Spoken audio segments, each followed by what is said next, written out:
ਕਬੀਰ ਰਾਮ ਨਾ ਧਿਆਇਓ, ਮੋਟੀ ਲਾਗੀ ਖੋਰ। ਕਾਇਆ ਹਾਂਡੀ ਕਾਠ ਕੀ, ਨਾਉ ਚਰੈ ਬਹੋਰ। ਪੌੜੀ ਭਗਤ ਤੇਰੇ ਮਨ ਭਾਮਦੇ, ਦਰ ਸੋਹਨ ਕੀਰਤ ਗਾਮਦੇ।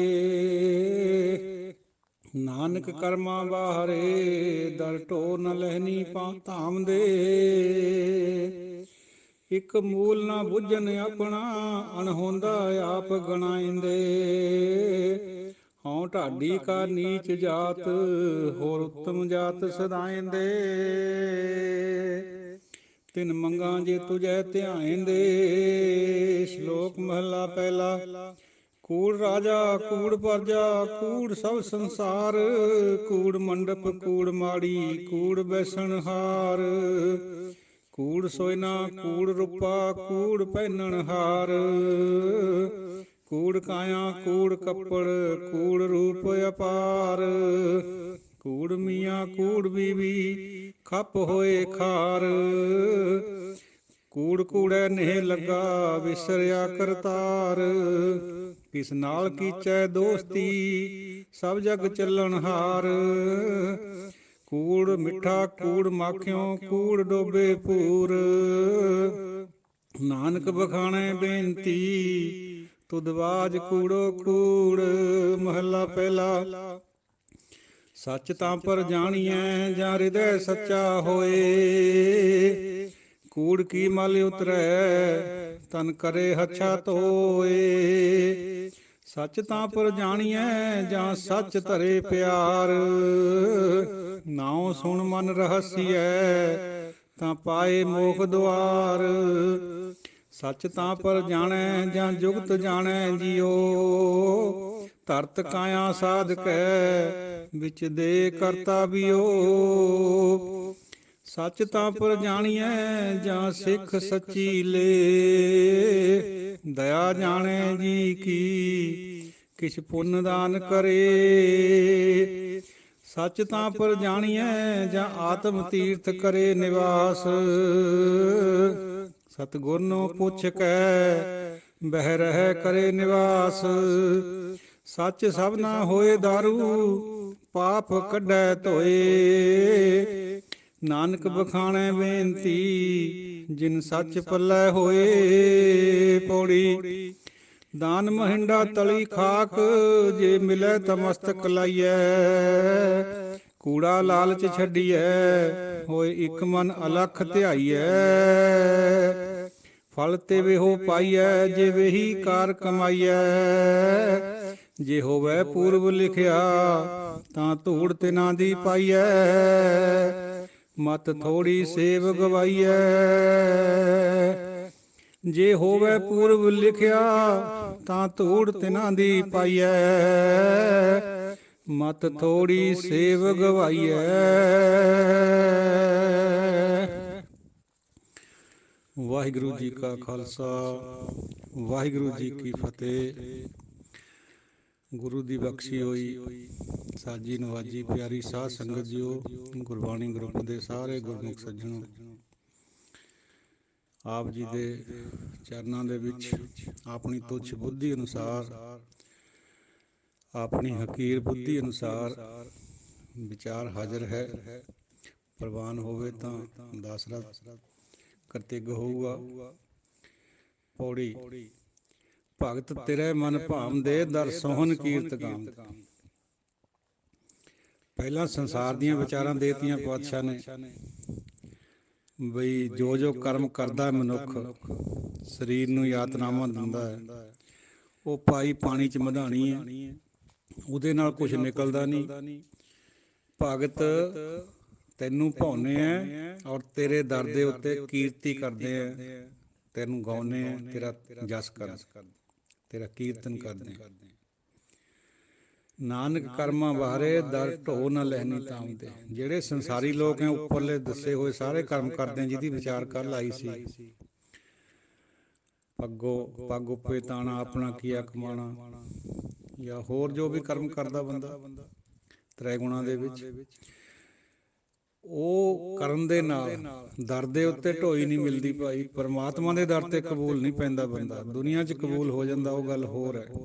ਦੁਨੀਆ ਦੇ ਅਸੂਲ ਲੈਦੇ ਆ, ਦਰਗਾਹ ਦੇ ਅਸੂਲ ਲੈਦੇ ਆ।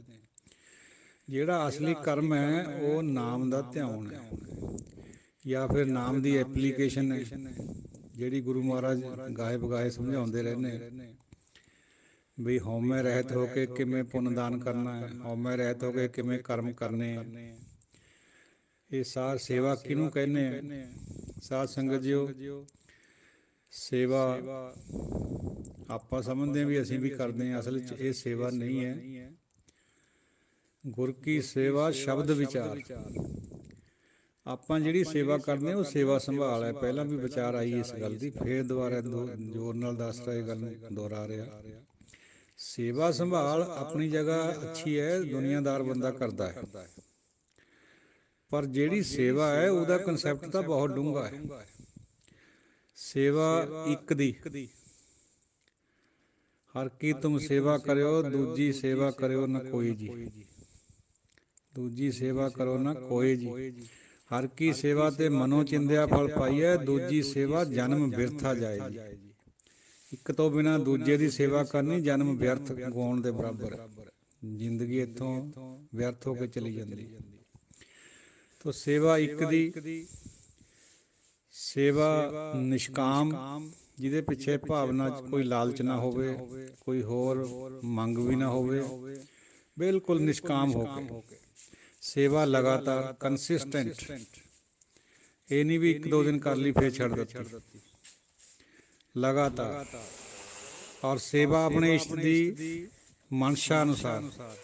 ਜੇ ਆਪਾਂ ਕਿਸੇ ਸੰਤ ਨੂੰ ਮੰਨਦੇ ਹਾਂ, ਸੰਤ ਕਹੇ ਵੀ ਅੱਜ ਭਾਈ ਪੇਟ ਠੀਕ ਨਹੀਂ ਹੈ, ਮੈਂ ਕੁਛ ਨਹੀਂ ਖਾਣਾ, ਤੇ ਅਸੀਂ ਮੱਲੋ ਮੱਲੀ ਰਸਗੁੱਲਾ ਪਕੜਾਈਏ, ਲਓ ਜੀ ਇੱਕ ਤਾਂ ਛਕੋ, ਬਰਫੀ ਖਲਾਈਏ, ਇੱਕ ਆਹ ਤਾਂ ਛਕੋ ਜੀ। ਅਸੀਂ ਆਪਣੀ ਜਿਹੜੀ ਮਨਸ਼ਾ ਹੈ ਸਾਡੀ ਅੰਦਰੋਂ, ਉਹ ਥੋਪਦੇ ਫਿਰ ਉਹਦੇ ਉੱਤੇ। ਤੋ ਸੇਵਾ ਦਾ ਜਿਹੜਾ ਕਨਸੈਪਟ ਹੈ ਗੁਰਬਾਣੀ 'ਚੋਂ ਬਹੁਤ ਬੜਾ ਹੈ। ਸੇਵਾ ਔਰ ਸਿਮਰਨ ਦੋਨੋਂ ਥੰਮ ਹੈ। ਇੱਕ ਮੂਲ ਨਾ ਬੁੱਝਣ ਆਪਣਾ, ਅਣਹੋਂਦਾ ਆਪ ਗਣਾਏਂਦੇ। ਆਪਣੇ ਆਪੇ ਦੇ ਮੂਲ ਨੂੰ ਪਛਾਣਦੇ ਨਹੀਂ ਹੈ। ਬਿਨਾਂ ਮਤਲਬ ਤੋਂ ਆਪਣੇ ਆਪ ਨੂੰ ਜਣਾਉਂਦੇ ਵੀ ਆਈ ਐਮ ਸਮਥਿੰਗ। ਉਹੀ ਹਉਮੈ ਵਾਲਾ ਚੱਕਰ ਹੈ। ਮਨ ਤੂੰ ਜੋਤ ਸਰੂਪ ਹੈ, ਆਪਣਾ ਮੂਲ ਪਛਾਣ। ਹੈ ਤਾਂ ਤੂੰ ਬਿਲਕੁਲ ਪਰਮਾਤਮਾ ਦੀ ਅੰਸ਼ ਹੈ, ਪਰ ਪਛਾਣ ਤਾਂ ਸਹੀ। ਆ ਜਿਹੜੀ ਵਿੱਚ ਪਾਲੀ ਹੈ, ਚਾਹੇ ਪਰਮਾਤਮਾ ਵੱਲੋਂ ਹੀ ਪਈ ਹੋਈ ਹੈ, ਇਹਦਾ ਹੁਕਮ ਹੈ ਵੀ ਇਹਨੂੰ ਕੱਢ ਦੇ ਬਾਹਰ, ਹਉਮੈ ਨੂੰ। ਲੱਗ ਜਾ ਗੁਰੂ ਦੇ ਨਾਲ, ਜੁੜ ਜਾ ਗੁਰਬਾਣੀ ਨਾਲ, ਜੁੜ ਜਾ। ਜਦ ਇਹ ਨਿਕਲ ਗਈ ਫਿਰ ਤੈਨੂੰ ਆਪਣੇ ਮੂਲ ਦੀ ਆਪੇ ਦੀ ਪਛਾਣ ਹੋਊਗੀ ਵੀ ਤੂੰ ਅਸਲ ਵਿੱਚ ਪਰਮਾਤਮਾ ਹੀ ਹੈ। ਸਵਾਮੀ ਵਿਵੇਕਾਨੰਦ ਨੂੰ ਵੀ ਕਿਸੇ ਨੇ ਸਵਾਲ ਪੁੱਛਿਆ ਸੀ ਵੀ ਪਰਮਾਤਮਾ ਔਰ ਬੰਦੇ 'ਚ ਕਿਆ ਫਰਕ ਹੈ। ਉਹ ਕਹਿੰਦੇ ਥਾਊ ਆਰਟ ਗੋਡ, ਤੁਸੀਂ ਖੁਦ ਪਰਮਾਤਮਾ ਹੋ, but you do not recognize it. ਤੁਸੀਂ ਇਹਨੂੰ ਪਛਾਣਦੇ ਨਹੀਂ ਹੈ, ਪਰ ਹੈ ਤੁਸੀਂ ਅਸਲ 'ਚ ਪਰਮਾਤਮਾ। ਅਹਮ ਬ੍ਰਹਮ ਆਸਮੀ, ਉਪਨਿਸ਼ਦਾਂ ਵਿੱਚ ਵੀ ਆਉਂਦਾ ਜ਼ਿਕਰ ਬਈ ਮੈਂ ਹੀ ਪਰਮਾਤਮਾ ਹਾਂ। ਇਹ ਹਉਮੈ ਕਰਕੇ ਨਹੀਂ ਕਹੀ ਗਈ ਗੱਲ, ਇਹ ਮੂਲ ਪਛਾਣ ਕਰਕੇ ਕਹੀ ਗਈ ਹੈ। ਬੰਦਾ ਹੀ ਪਰਮਾਤਮਾ ਹੈ ਜੇ ਵਿੱਚੋਂ ਮੈਂ ਨਿਕਲ ਜਾਏ। हम खुदा थे गर न होता दिल में कोई मुद्दा, ख्वाहिशातों ने हमारी हमको बंदा कर दिया। किसी शायर ने कहा ਵੀ ਅਸੀਂ ਤਾਂ ਰੱਬੇ ਸੀਗੇ, ਰੱਬ ਵਰਗੇ ਹੀ ਸੀਗੇ, ਪਰ ਸਾਡੀਆਂ ਜਿਹੜੀਆਂ ਖਵਾਹਿਸ਼ਾਤਾਂ, ਡਿਜ਼ਾਇਰਸ ਨੇ, ਜਿਹਨੂੰ ਮਹਾਤਮਾ ਬੁੱਧ ਨੇ ਕਿਹਾ ਵੀ ਸੰਸਾਰ ਦੇ ਜਿਹੜੇ ਦੁੱਖ ਹੈ ਵਾਸ਼ਨਾਵਾਂ ਕਰਕੇ, ਤ੍ਰਿਸ਼ਨਾ ਕਰਕੇ। ਅਸੀਂ ਰੱਬ ਦਾ ਰੂਪ ਸੀਗੇ, ਪਰ ਸਾਡੀਆਂ ਖਵਾਹਿਸ਼ਾਤਾਂ ਨੇ ਸਾਨੂੰ ਬੰਦਾ ਕਰਤਾ, ਬੰਦਾ ਬਣਾ। ਦਿਲ ਵਿੱਚ, ਮਨ ਵਿੱਚ ਕਾਮ ਕ੍ਰੋਧ ਵਰਗੇ ਆ ਕੇ ਬੈਠ ਗਏ, ਭਾਵੇਂ ਉਹਦੇ ਹੁਕਮ ਵਿੱਚ ਹੈ ਪਰ ਬੈਠੇ। ਸੋ ਸਾਨੂੰ ਮੂਲ ਨੂੰ ਬੁੱਝਣ ਦੀ ਲੋੜ ਹੈ ਭਾਈ। ਹੁਣ ਇਹਦੇ ਤੇ ਸਵਾਲ ਫੇਰ ਆ ਜਾਂਦਾ ਹੈ, ਸੰਸਾਰੀ ਜਿਹੜੀ ਬੁੱਧੀ ਉਹ ਕਹਿੰਦੀ ਹੈ ਲੈ ਤੁਸੀਂ ਰੱਬ ਕਿਵੇਂ ਨਹੀਂ ਮੰਨ ਸਕਦੇ ਹੋ ਇਸ ਗੱਲ ਨੂੰ। ਜਿਹੜਾ ਵਿੱਚ ਗੱਲ ਅਸੂਲ ਦੀ ਹੈ, ਵਿੱਚ ਬਾਤ ਜਿਹੜੀ ਹੈ ਭਾਵਨਾ ਦੀ, ਉਹ ਨਹੀਂ ਸਮਝ ਸਕਦੇ ਹੋ ਬਈ ਮੂਲ ਸਾਡਾ ਪਰਮਾਤਮਾ ਤੋਂ ਹੈ, ਅਸੀਂ ਉੱਥੋਂ ਟੁੱਟੇ ਹੋਏ ਹਾਂ। ਹਉ ਢਾਡੀ ਕਾ ਨੀਚ ਜਾਤ ਹੋਰ ਉੱਤਮ ਜਾਤ ਸਦਾਇਂਦੇ।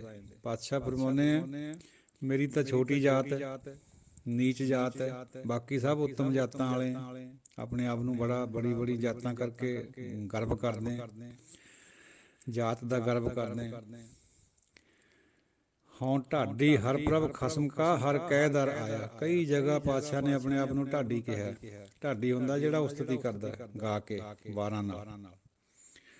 ਤਿੰਨ ਮੰਗਾਂ ਜੇ ਤੁਝੇ ਧਿਆਨ ਦੇ, ਮੈਨੂੰ ਉਹ ਦੇ, ਮੈਂ ਉਹਨਾਂ ਦੀ ਮੰਗ ਕਰਦਾ ਤੇਰੇ ਦਰ ਤੋਂ ਜਿਹੜੇ ਤੈਨੂੰ ਧਿਆਉਂਦੇ। ਮਤਲਬ ਹੈ ਮੈਂ ਸੰਤਾਂ ਦੀ ਖਾਕ ਹੈ, ਮੈਨੂੰ ਸੰਤਾਂ ਦੇ ਨਾਲ ਜੋੜ ਦੇ।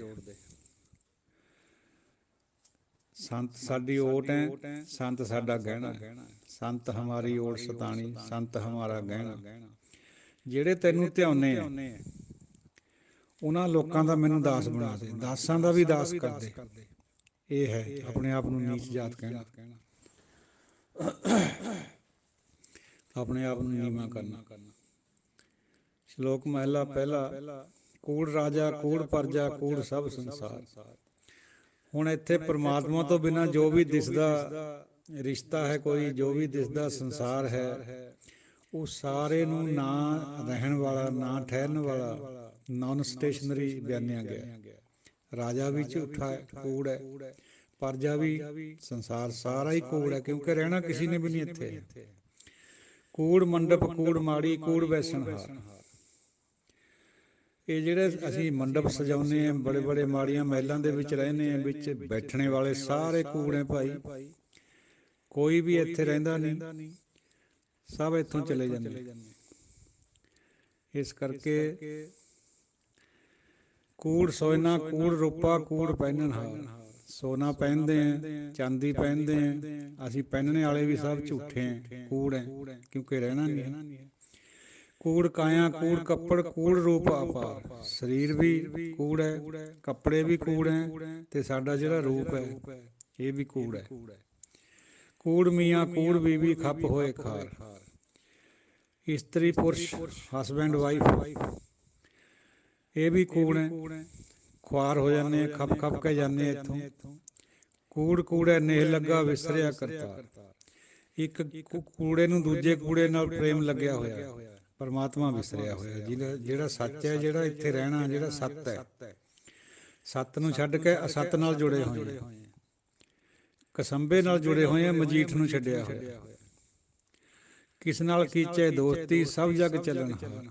ਕਿਹਦੇ ਨਾਲ ਆੜੀ ਲਗਾਈਏ ਭਾਈ, ਦੋਸਤੀ ਕਿਹਦੇ ਨਾਲ ਕਰੀਏ, ਸਾਰਿਆਂ ਨੇ ਤਾਂ ਇੱਥੋਂ ਚਲੇ ਜਾਣਾ। ਕੂੜ ਮਿੱਠਾ ਕੂੜ ਮਾਖਿਓ ਕੂੜ ਡੋਬੇ ਪੂਰ। ਇਹ ਜਿਹੜਾ ਝੂਠ ਹੈ, ਨਾ ਰਹਿਣ ਵਾਲੀ ਵਸਤੂ ਹੈ, ਇਹ ਮਿੱਠੀ ਲੱਗਦੀ ਹੈ, ਇਹ ਸ਼ਹਿਦ ਵਰਗੀ ਮਿੱਠੀ ਹੈ। ਇਹਨੇ ਸਾਰੇ ਪੂਰਾਂ ਦੇ ਪੂਰ ਡੋਬੇ ਪਏ, ਆਉਨੇ ਜਾਣੇ ਕੂੜ ਦੇ ਵਿੱਚ। ਨਾਨਕ ਬਖਾਣੇ ਬੇਨਤੀ ਤੁਝ ਬਾਜ ਕੂੜੋ ਕੂੜ। ਇਹ ਵਾਹਿਗੁਰੂ ਜੀ, ਨਾਨਕ ਪਾਤਸ਼ਾਹ ਫਰਮਾਉਂਦੇ, ਮੈਂ ਬੇਨਤੀ ਕਰਦਾ ਹਾਂ ਵੀ ਤੇਤੋਂ ਬਿਨਾਂ ਸਭ ਕੂੜ ਹੈ, ਸਭ ਨਾਸ਼ਵਾਨ, ਚਲਾਏ ਮਾਨ, ਕਿਸੇ ਨੇ ਨਹੀਂ ਰਹਿਣਾ ਇੱਥੇ। ਸਭ ਤੂੰ ਹੀ ਹੈ, ਤੂੰ ਹੀ ਰਹਿਣਾ, ਪਹਿਲਾਂ ਤੋਂ ਵੀ ਤੂੰ ਹੀ ਹੈ, ਹੋਇਓ ਹੈ ਹੋਵੰਤੋ। ਪਹਿਲਾਂ ਵੀ ਸੀ, ਹੁਣ ਵੀ ਹੈ, ਤੇ ਰਹਿਣਾ ਵੀ ਤਾਂ ਹੀ ਹੈ, ਬਾਕੀ ਕਿਸੇ ਨੇ ਨਹੀਂ ਰਹਿਣਾ ਇੱਥੇ। ਈਵਨ ਚੰਦ ਤਾਰੇ ਧਰਤੀਆਂ ਜਿਹੜੇ ਯੁੱਗਾਂ ਤੋਂ ਆਪਣੇ ਕਾਰਜ ਵਿੱਚ ਲੱਗੇ ਹੋਏ ਆ, ਉਹਦੇ ਹੁਕਮ ਵਿੱਚ ਕਾਰ ਕਮਾ ਰਹੇ ਆ, ਉਹਦੇ ਡਰ ਵਿੱਚ ਹੈ, ਭੈ ਵਿੱਚ ਹੈ, ਉਹਨਾਂ ਨੇ ਵੀ ਨਹੀਂ ਰਹਿਣਾ ਇੱਕ ਦਿਨ, ਪਰ ਤੈਂ ਫਿਰ ਵੀ ਰਹਿਣਾ। ਇਹ ਹੈ ਗੁਰਬਾਣੀ ਦਾ ਜਿਹੜਾ ਅਸੂਲ ਹੈ। ਅਰਬਦ ਨਰਬਦ ਧੁੰਦੂ ਕਾਰਾ ਧਰਨ ਗਗਨਾ ਹੁਕਮ ਅਪਾਰਾ। ਇਹ ਸਦੀਆਂ ਤੋਂ, ਅਰਬਾਂ ਖਰਬਾਂ ਸਾਲਾਂ ਤੋਂ ਜਿਹੜਾ ਸੰਸਾਰ ਹੈ, ਇਹਨੇ ਵੀ ਨਹੀਂ ਰਹਿਣਾ ਭਾਈ। ਮਹਲਾ ਪਹਿਲਾ। ਸੱਚ ਤਾਂ ਪਰ ਜਾਣੀਏ ਜਾਂ ਹਿਰਦੇ ਸੱਚਾ ਹੋ। ਗੱਲਾਂ ਨਾਲ ਨਹੀਂ ਸੱਚ ਪਾਇਆ ਜਾਂਦਾ, ਨਾ ਸੱਚਾ ਬਣ ਹੁੰਦਾ। ਜੇ ਹਿਰਦਾ ਸੱਚਾ ਹੋਊਗਾ, ਬਾਹਰ ਵੀ ਉਹੀ ਕੁਛ, ਅੰਦਰ ਵੀ ਉਹੀ ਕੁਛ, ਫੇਰ ਸੱਚਾ ਮੰਨਿਆ ਜਾਂਦਾ। ਕੂੜ ਕੀ ਮਲ ਉਤਰੇ ਤਨ ਕਰੇ ਹੱਛਾ ਧੋਏ। ਇੱਥੇ ਨਹਾਉਣ ਧੋਣ ਦੀ, ਤੀਰਥਾਂ ਦੇ ਇਸ਼ਨਾਨ ਦੀ ਬਾਤ ਹੋ ਰਹੀ ਹੈ। ਜੇ ਅੰਦਰ ਸੱਚਾ ਹੋ ਜਾਏ ਫਿਰ ਕੂੜ ਦੀ ਮੈਲ ਉਤਰਦੀ ਹੈ। ਇਕੱਲੇ ਤਨ ਦੇ ਨਹਾਉਣ ਨਾਲ ਮੈਲ ਨਹੀਂ ਜਾਂਦੀ। ਸੱਚ ਤਾਂ ਪਰ ਜਾਣੀਏ ਜੇ ਸੱਚ ਤਰੇ ਪਿਆਰ। ਜੇ ਸੱਚੇ ਦੇ ਵਿੱਚ ਪਿਆਰ ਆ ਜੇ ਸਾਨੂੰ, ਉਹਦੇ ਤੇ ਆਪਾਂ ਆਪਣੀ ਟੇਕ ਆ ਜੇ ਪਰਮਾਤਮਾ ਦੇ ਨਾਮ ਉੱਤੇ, ਫੇਰ ਬੰਦਾ ਸੱਚਾ ਹੈ, ਅਦਰਵਾਈਜ਼ ਨਹੀਂ ਸੱਚਾ ਹੋ ਸਕਦਾ। ਨਾਉ ਸੁਣ ਮਨ ਰਹੱਸਿਆ ਤਾਂ ਪਾਏ ਮੋਖ ਦੁਆਰ। ਪਰਮਾਤਮਾ ਦਾ ਨਾਮ ਸੁਣ ਕੇ ਮਨ ਖੁਸ਼ ਹੋਵੇ, ਫਿਰ ਉਹਨੂੰ ਰਸਮਾਂ ਦੁਆਰ ਜਾਂ ਮੋਖ ਦਾ ਦੁਆਰ ਮਿਲਦਾ ਹੈ, ਵੈਸੇ ਨਹੀਂ ਮਿਲਦਾ ਕਦੇ ਵੀ। ਜੀਵਤ ਮ੍ਰਿਤਕ ਤਾਂ ਹੁੰਦਾ ਬੰਦਾ, ਸੱਚ ਤਾਂ ਪਰ ਜਾਣੈ ਜਾਂ ਜੁਗਤ ਜਾਣੈ ਜੀਓ। ਜੇ ਜੀਵਨ ਦੀ ਜੁਗਤੀ ਆ ਜਾਵੇ, ਸੱਚਾ ਤਾਂ ਬਣਨਾ ਬੰਦੇ ਨੇ। ਜੁਗਤੀ ਤੋਂ ਬਿਨਾਂ ਨਹੀਂ ਹੈ। ਸੰਸਾਰ ਦੇ ਵਿੱਚ ਤਾਂ ਤਿੰਨ ਪ੍ਰਮੁੱਖ ਸੀ ਉਸ ਟਾਈਮ ਫਿਰਕੇ, ਪੰਡਿਤ ਸੀਗਾ, ਜੋਗੀ ਸੀਗਾ ਜਾਂ ਕਾਜੀ ਸੀਗਾ। ਕਾਦੀ ਕੂੜ ਬੋਲ ਮਲ ਖਾਏ, ਕਾਦੀ ਝੂਠ ਬੋਲ ਬੋਲ ਕੇ, ਝੂਠੀਆਂ ਗਵਾਹੀਆਂ ਦੇ ਕੇ, ਹੱਕ ਵੱਢ ਕੇ ਕਿਸੇ ਦਾ ਕਰਦਾ, ਸਾਰਾ ਕੁਝ ਫੈਸਲੇ ਸੁਣਾਉਂਦਾ। ਅੱਜ ਕੱਲ੍ਹ ਵੀ ਉਹੀ ਕੁਝ ਹੋ ਰਿਹਾ। ਪੰਡਿਤ ਨਹਾਵੇ ਜੀਆਂ ਕਾਏ, ਪੰਡਿਤ ਜੀਵਾਂ ਦਾ ਘਾਤ ਕਰਕੇ, ਚਾਹੇ ਸਰੀਰਕ ਤੌਰ ਪਰ ਚਾਹੇ ਮਾਨਸਿਕ ਤੌਰ ਪਰ, ਫਿਰ ਨਹਾ ਕੇ ਸਮਝਦਾ ਵੀ ਮੈਂ ਤੀਰਥ ਪਰ ਨਹਾਇਆ, ਮੇਰੇ ਪਾਪ ਕੱਟ ਗਏ। ਹੁਣ ਵੀ ਇਹੀ ਖਿਆਲ ਚੱਲ ਰਿਹਾ ਸਾਡੇ ਹਿੰਦੂ ਜਗਤ ਵਿੱਚ। ਤੇ ਜੋਗੀ ਜੁਗਤ ਨਾ ਜਾਣੇ ਅੰਧ, ਜੋਗੀ ਨੂੰ ਵੀ ਨਹੀਂ ਸਮਝ ਹੈ, ਅੰਨਾ ਹੈ ਉਹ ਵੀ, ਜੁਗਤੀ ਦਾ ਨਹੀਂ ਉਹਨੂੰ ਪਤਾ। ਤਿੰਨੇ ਉਜਾੜੇ ਕਾ ਬੰਧ, ਤਿੰਨਾਂ ਨੇ ਸਾਰੇ ਜਗਤ ਨੂੰ, ਸਾਰੇ ਸਾਡੇ ਸਮਾਜ ਨੂੰ ਉਜਾੜਿਆ ਪਿਆ, ਕਿਉਂਕਿ ਸੱਚ ਦੀ ਖਬਰ ਨਹੀਂ ਹੈ, ਝੂਠ ਦੇ ਨਾਲ ਜੁੜੇ ਹੋਏ ਸਾਰੇ। ਜੁਗਤੀ ਪਤਾ ਨਹੀਂ ਹੈ ਵੀ ਰਾਮ ਦਾ ਨਾਮ ਹੀ ਸ੍ਰੇਸ਼ਟ ਹੈ, ਬਾਕੀ ਸਾਰਾ ਕੁਝ ਜੋ ਕੁਝ ਕਰਦੇ ਆ, ਪੰਡਿਤ ਵੀ, ਕਾਜੀ ਵੀ ਔਰ ਜੋਗੀ ਵੀ, ਉਹ ਸਾਰਾ ਝੂਠ ਦਾ ਤਾਣਾ ਬਾਣਾ। ਸੱਚ ਦਾ ਜਿਹੜਾ ਹੋਕਾ ਦੇਣਾ ਹੈ, ਉਹ ਤਾਂ ਕੇਵਲ ਔਰ ਕੇਵਲ ਬਾਣੀਕਾਰਾਂ ਨੇ ਇਹ ਗੱਲ ਸਮਝਾਈ ਹੈ ਵੀ ਨਾਮ ਜਪੋ, ਬਸ, ਬਾਕੀ ਸਭ ਕੂੜ ਹੈ। ਔਰ ਸੱਚ ਜਪਦੇ ਜਪਦੇ ਸੱਚ ਹੋ ਜਾਓ। ਇਹ ਨਹੀਂ ਵੀ ਹੈ ਬਗਲ ਮੈਂ ਛੁਰੀ ਮੂੰਹ ਮੈਂ ਰਾਮ ਰਾਮ, ਉਹ ਨਹੀਂ। ਮਨਮੁਖ ਹਰ ਹਰ ਕਰ ਥਕੇ ਮੈਲ ਨਾ ਸਕੀ ਧੋਏ, ਉਹ ਵੀ ਨਹੀਂ ਕਰਨੀ ਹੈ। ਉੱਥੋਂ ਫਿਰ ਸਾਡੇ ਕਈ ਵਿਦਵਾਨ ਭਰਾ ਹੀ ਨਿਸ਼ਚਾ ਬਣਾ ਲੈਂਦੇ ਵੀ ਗੁਰਬਾਣੀ ਤਾਂ ਕਹਿੰਦੀ ਹੈ ਵੀ ਜਪਣ ਦੀ ਲੋੜ ਹੀ ਨਹੀਂ ਹੈ। ਨਹੀਂ ਭਾਈ, ਸਾਡੀ ਬੁੱਧੀ ਜਿਹੜੀ ਹੈ ਤ੍ਰੈਗੁਣੀ, ਇਹ ਕਾਰੇ ਕਰਾ ਰਹੀ ਹੈ ਸਾਰੇ। ਜਪਣਾ ਫਸਟ ਐਂਡ ਫਾਰਮੋਸਟ ਫੰਡਾਮੈਂਟਲ ਅਸੂਲ ਹੈ ਗੁਰਮਤਿ ਦਾ, ਪਰ ਜਪਣਾ ਕਿਵੇਂ ਹੈ, ਇਹਦੀ ਫਿਰ ਐਪਲੀਕੇਸ਼ਨ ਹੈ ਅੱਗੇ। ਵੀ ਮੂੰਹ 'ਚ ਰਾਮ ਰਾਮ ਹੋਵੇ ਤੇ ਕੰਮ ਜਿਹੜੇ ਭਾਈ ਤੂੰ ਛੁਰੀ ਜੇ ਚਲਾਉਣਾ, ਲੋਕਾਂ ਪਰ ਕਰਦਾ ਪੁੱਠੇ, ਉਹ ਨਹੀਂ ਠੀਕ ਹੈ। ਜਪਣਾ ਜ਼ਰੂਰੀ ਹੈ, ਜਪੇ ਤੋਂ ਬਿਨਾਂ ਨਹੀਂ ਕੁਛ ਵੀ ਬਣਦਾ। ਸੱਚ ਤਾਂ ਪਰ ਜਾਣੈ ਜਾਂ ਜੁਗਤ ਜਾਣੈ ਜੀਓ। ਜੀਵਨ ਦੀ ਜੁਗਤ ਜੇ ਤੈਨੂੰ ਆ ਜਾਵੇ, ਫਿਰ ਤੈਨੂੰ ਸਾਰੀ ਪ੍ਰਾਪਤੀ ਹੋ ਜਾਏ, ਫਿਰ ਤੂੰ ਸੱਚਾ ਬਣ ਜਾ। ਧਰਤ ਕਾਇਆ ਸਾਧਕੈ ਵਿੱਚ ਦੇਹ ਕਰਤਾ ਬੀਓ। ਇਹ ਜਿਹੜੇ ਸਰੀਰ ਰੂਪੀ ਧਰਤੀ ਹੈ, ਇਹਨੂੰ ਤੂੰ ਸਾਧਨ ਤਾਂ ਲੱਗਿਆ ਹੋਇਆ, ਸਾਧ ਤਾਂ ਤੂੰ ਬਹੁਤ ਵਧੀਆ ਹੈ, ਪਰ ਤੂੰ ਵਿੱਚ ਬੀਜ ਨਹੀਂ ਪਾ ਰਿਹਾ। ਵਾਹੁੰਦਾ ਵੀ ਹੈ, ਸੁਹਾਗਾ ਵੀ ਫੇਰਦਾ, ਪਾਣੀ ਵੀ ਲਾਉਣਾ, ਬੱਤਰ ਵੀ ਦੇਖਦਾ, ਸਭ ਕੁਝ ਕਰਦਾ, ਪਰ ਬੀਜ ਨਹੀਂ ਪਾਉਂਦਾ। ਫਿਰ ਤੂੰ ਸਮਝਦਾ ਵੀ ਮੈਨੂੰ ਪ੍ਰਾਪਤੀ ਨਹੀਂ ਹੋ ਰਹੀ। ਪ੍ਰਾਪਤੀ ਕਿਵੇਂ ਹੋ ਜੂ ਭਾਈ? ਬੀਜ ਤਾਂ ਪਾਇਆ ਹੀ ਨਹੀਂ ਵਿੱਚ ਨਾਮ ਦਾ। ਸੋ ਨਾਮ ਦਾ ਬੀਜ ਪਾਉਣਾ ਹੈ, ਬਾਕੀ ਸਭ ਗੱਲਾਂ ਕਰਦੇ ਹੋਏ। ਸਾਧਣਾ ਵੀ ਹੈ ਸਰੀਰ ਨੂੰ, ਪਰ ਬੀਜ ਵਿੱਚ ਪਾਉਣਾ।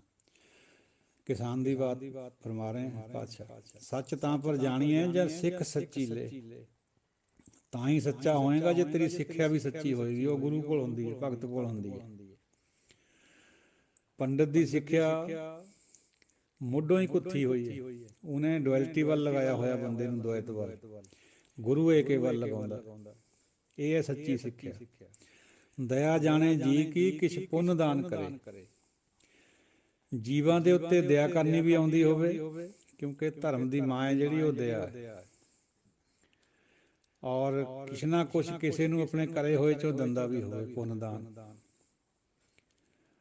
ਘਾਲ ਖਾਏ ਕਿਛ ਹੱਥੋਂ ਦੇ, ਨਾਨਕ ਰਾਹ ਪਛਾਣੇ ਸੇ। ਆਪ ਮਿਹਨਤ ਵੀ ਕਰਨੀ ਹੈ, ਉਹਦੇ ਵਿੱਚੋਂ ਕਿਸੇ ਦੇ ਕੁਛ ਅਰਥ ਵੀ ਲਗਾਉਣਾ। ਨਿਰੋਪਰੀ ਪੁੰਨ ਦਾਨ ਦੀ ਜਿਹੜੀ ਭਾਵਨਾ ਬੜਾ ਹੋਣ ਦੀ, ਉਹ ਨਹੀਂ ਗੁਰਬਾਣੀ 'ਚ ਫਰਮਾਈ ਹੋਈ। ਉਹਦੀ ਤਾਂ ਨਿਖੇਧੀ ਆਉਂਦੀ, ਸਭ ਤੋਂ ਜ਼ਿਆਦਾ ਨਿਖੇਧੀ ਦਾਨ ਦੀ ਆਈ ਹੋਈ ਹੈ ਗੁਰਬਾਣੀ 'ਚ। ਉਹ ਇਸੇ ਕਰਕੇ ਵੀ ਇਹਦੇ ਨਾਲ ਹਉਮੈ ਹੋਰ ਵੱਧਦੀ ਹੈ। ਜਿਹੜਾ ਦਸਵੰਧ ਕੱਢਣਾ ਹੈ ਉਹ ਬਹੁਤ ਨਵੇਕਲਾ ਕਨਸੈਪਟ ਹੈ ਗੁਰਬਾਣੀ ਦਾ। ਇਹ ਸਮਝ ਕੇ ਵੀ ਮਹਾਰਾਜ ਆ ਮੇਰੇ ਕੋਲ ਤੈਂ ਦਿੱਤਾ ਇੰਨਾ, ਇਹਦੇ ਚੋਂ ਆਹ ਕੁਛ ਮੈਂ ਤੇਰੀ ਜਿਹੜੀ ਖਲਕਤ ਹੈ ਉਹਦੇ ਨਵਿਤ ਦੇ ਰਿਹਾ, ਤੈਂ ਹੀ ਦਿੱਤਾ, ਮੇਰਾ ਕੁਛ ਨਹੀਂ। ਇਹ ਭਾਵਨਾ ਨਾਲ ਪੁੰਨਦਾਨ ਕਰਨਾ ਹੈ। ਸੱਚ ਤਾਂ ਪਰ ਜਾਣੀਏ ਜਾਂ ਆਤਮ ਤੀਰਥ ਕਰੇ ਨਿਵਾਸ। ਸੱਚਾ ਤਾਂ ਹੀ ਬਣੂਗਾ ਬੰਦਾ ਜੇ ਆਪਣਾ ਜਿਹੜਾ ਅੰਦਰਲਾ ਤੀਰਥ ਹੈ ਉਹਦੇ ਉੱਤੇ ਨਿਵਾਸ ਰੱਖੂਗਾ।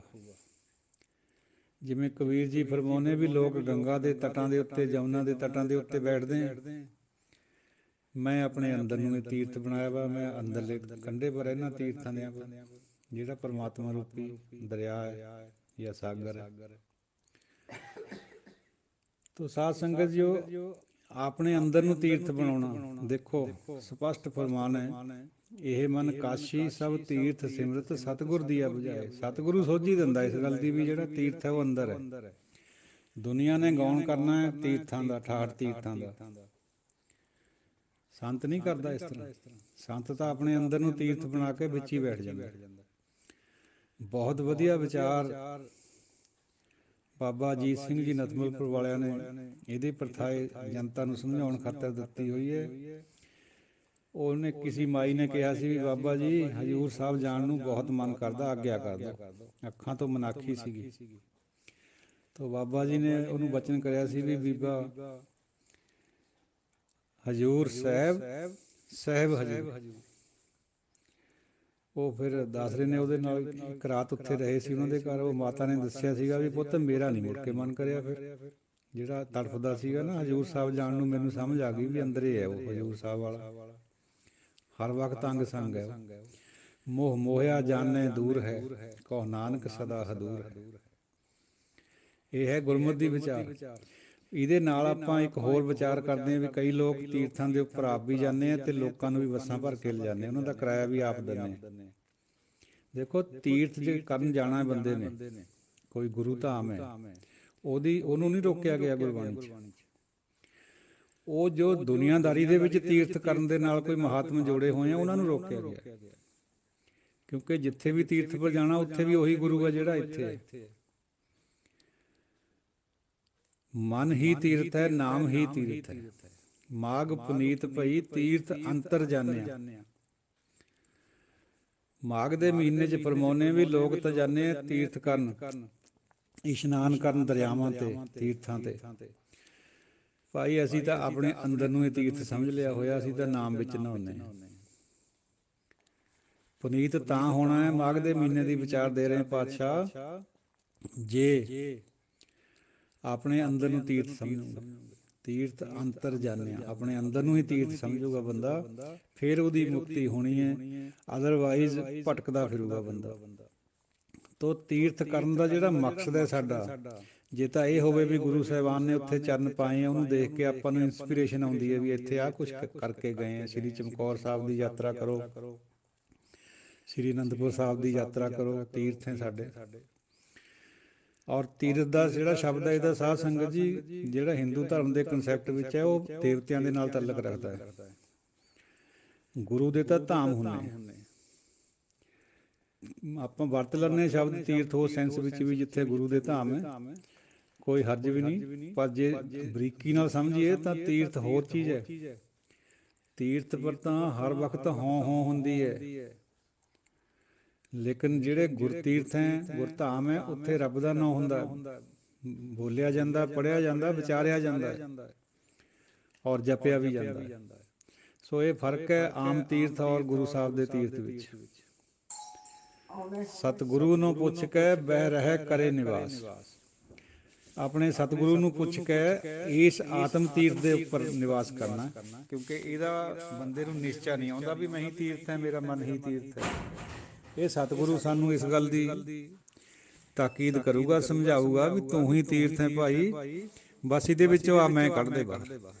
ਸਮਝ ਲੈ ਇਸ ਗੱਲ ਨੂੰ ਵੀ ਹਉਮੈ ਕਰਕੇ ਤੂੰ ਕੁਛ ਹੋਰ ਸਮਝ ਰਿਹਾ, ਕਿਉਂਕਿ ਹਉਮੈ ਜਿਹੜੀ ਹੈ ਜਾਂ ਜਿਹੜੇ ਵਿਕਾਰ ਹੈ ਇਹ ਸਾਨੂੰ ਇਹ ਸਮਝਣੇ ਨਹੀਂ ਦਿੰਦੇ। ਸਾਨੂੰ ਤੀਰਥ ਬਾਹਰ ਨਜ਼ਰ ਆਉਂਦੇ, ਅੰਦਰ ਆਉਂਦਾ ਹੀ ਨਹੀਂ ਕਦੇ ਨਜ਼ਰ। ਇਹ ਗੱਲ ਦੀ ਸੋਝੀ ਸਤਿਗੁਰੂ ਦਿੰਦਾ ਹੈ। ਸੱਚ ਸਭ ਨਾ ਹੋਏ ਦਾਰੂ, ਪਾਪ ਕੱਢੈ ਧੋਏ। ਇਹ ਦਾਰੂ ਹੈ ਜਿਹੜਾ ਸੱਚ ਹੈ, ਸਾਰਿਆਂ ਦੇ ਅੰਦਰ ਤੋਂ ਪਾਪਾਂ ਨੂੰ ਦੂਰ ਕਰ ਦਿੰਦਾ ਹੈ। ਇਹ ਦਵਾਈ ਹੈ ਜਿਹੜਾ ਪਰਮਾਤਮਾ ਦਾ ਨਾਮ ਹੈ, ਦੁੱਖਾਂ ਦੀ, ਰੋਗਾਂ ਦੀ। ਇਹ ਦਾਰੂ ਹੈ।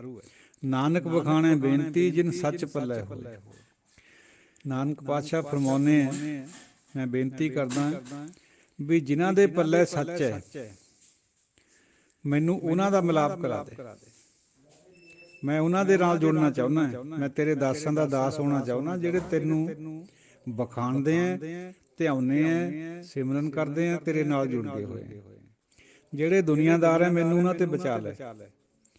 ਹੁਣ ਸਾਧ ਸੰਗਤ ਜੋ ਇਹਦਾ ਜਿਹੜਾ ਬੈਲੈਂਸਡ ਕਨਸੈਪਟ ਇਹ ਵੀ ਹੈ ਗੁਰਬਾਣੀ 'ਚ, ਬਈ ਫਿਰ ਇਹਨਾਂ ਨੂੰ ਛੱਡ ਨਹੀਂ ਜਾਣਾ। ਵੀ ਮੀਆਂ ਬੀਵੀ ਨੂੰ ਵੀ ਕੂੜ ਕਿਹਾ, ਰਾਜੇ ਨੂੰ ਵੀ ਕੂੜ, ਪਰਜਾ ਵੀ ਕੂੜ, ਅਸੀਂ ਸਭ ਕੂੜ ਹੈ। ਨਹੀਂ, ਫਿਰ ਸੰਸਾਰ ਨੂੰ ਛੱਡ ਨਹੀਂ ਜਾਣਾ। ਕਮਲ ਦੇ ਫੁੱਲ ਦੀ ਤਰ੍ਹਾਂ ਚਿੱਕੜ ਦੇ ਵਿੱਚ ਰਹਿੰਦੇ ਹੋਏ ਪਰਮਾਤਮਾ ਦੇ ਗੁਣ ਗਾਉਣੇ।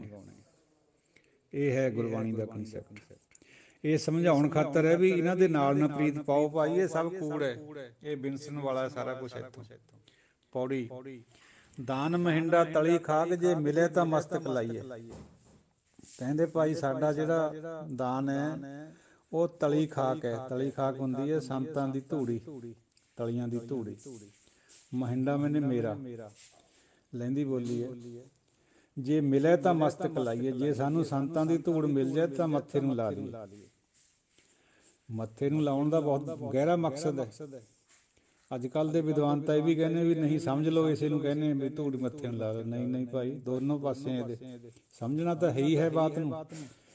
ਪਰ ਜੇ ਧੂੜੀ ਮੱਥੇ ਨੂੰ ਲਾ ਲਈਏ, ਨੀਵਾਂ ਪਣਾਉਂਦਾ ਹੈ। ਪਹਿਲੀਆਂ ਅਵਸਥਾਵਾਂ ਦੇ ਵਿੱਚ ਗੁਰੂ ਮਹਾਰਾਜ ਚਰਨ ਪਹੁਲ ਹੀ ਦਿਆ ਕਰਦੇ ਸੀ। ਹੁਣ ਖਾਲਸੇ ਨੂੰ ਬੇਸ਼ੱਕ ਫਤਿਹ ਬੁਲਾਉਣ ਦਾ ਹੁਕਮ ਹੈ।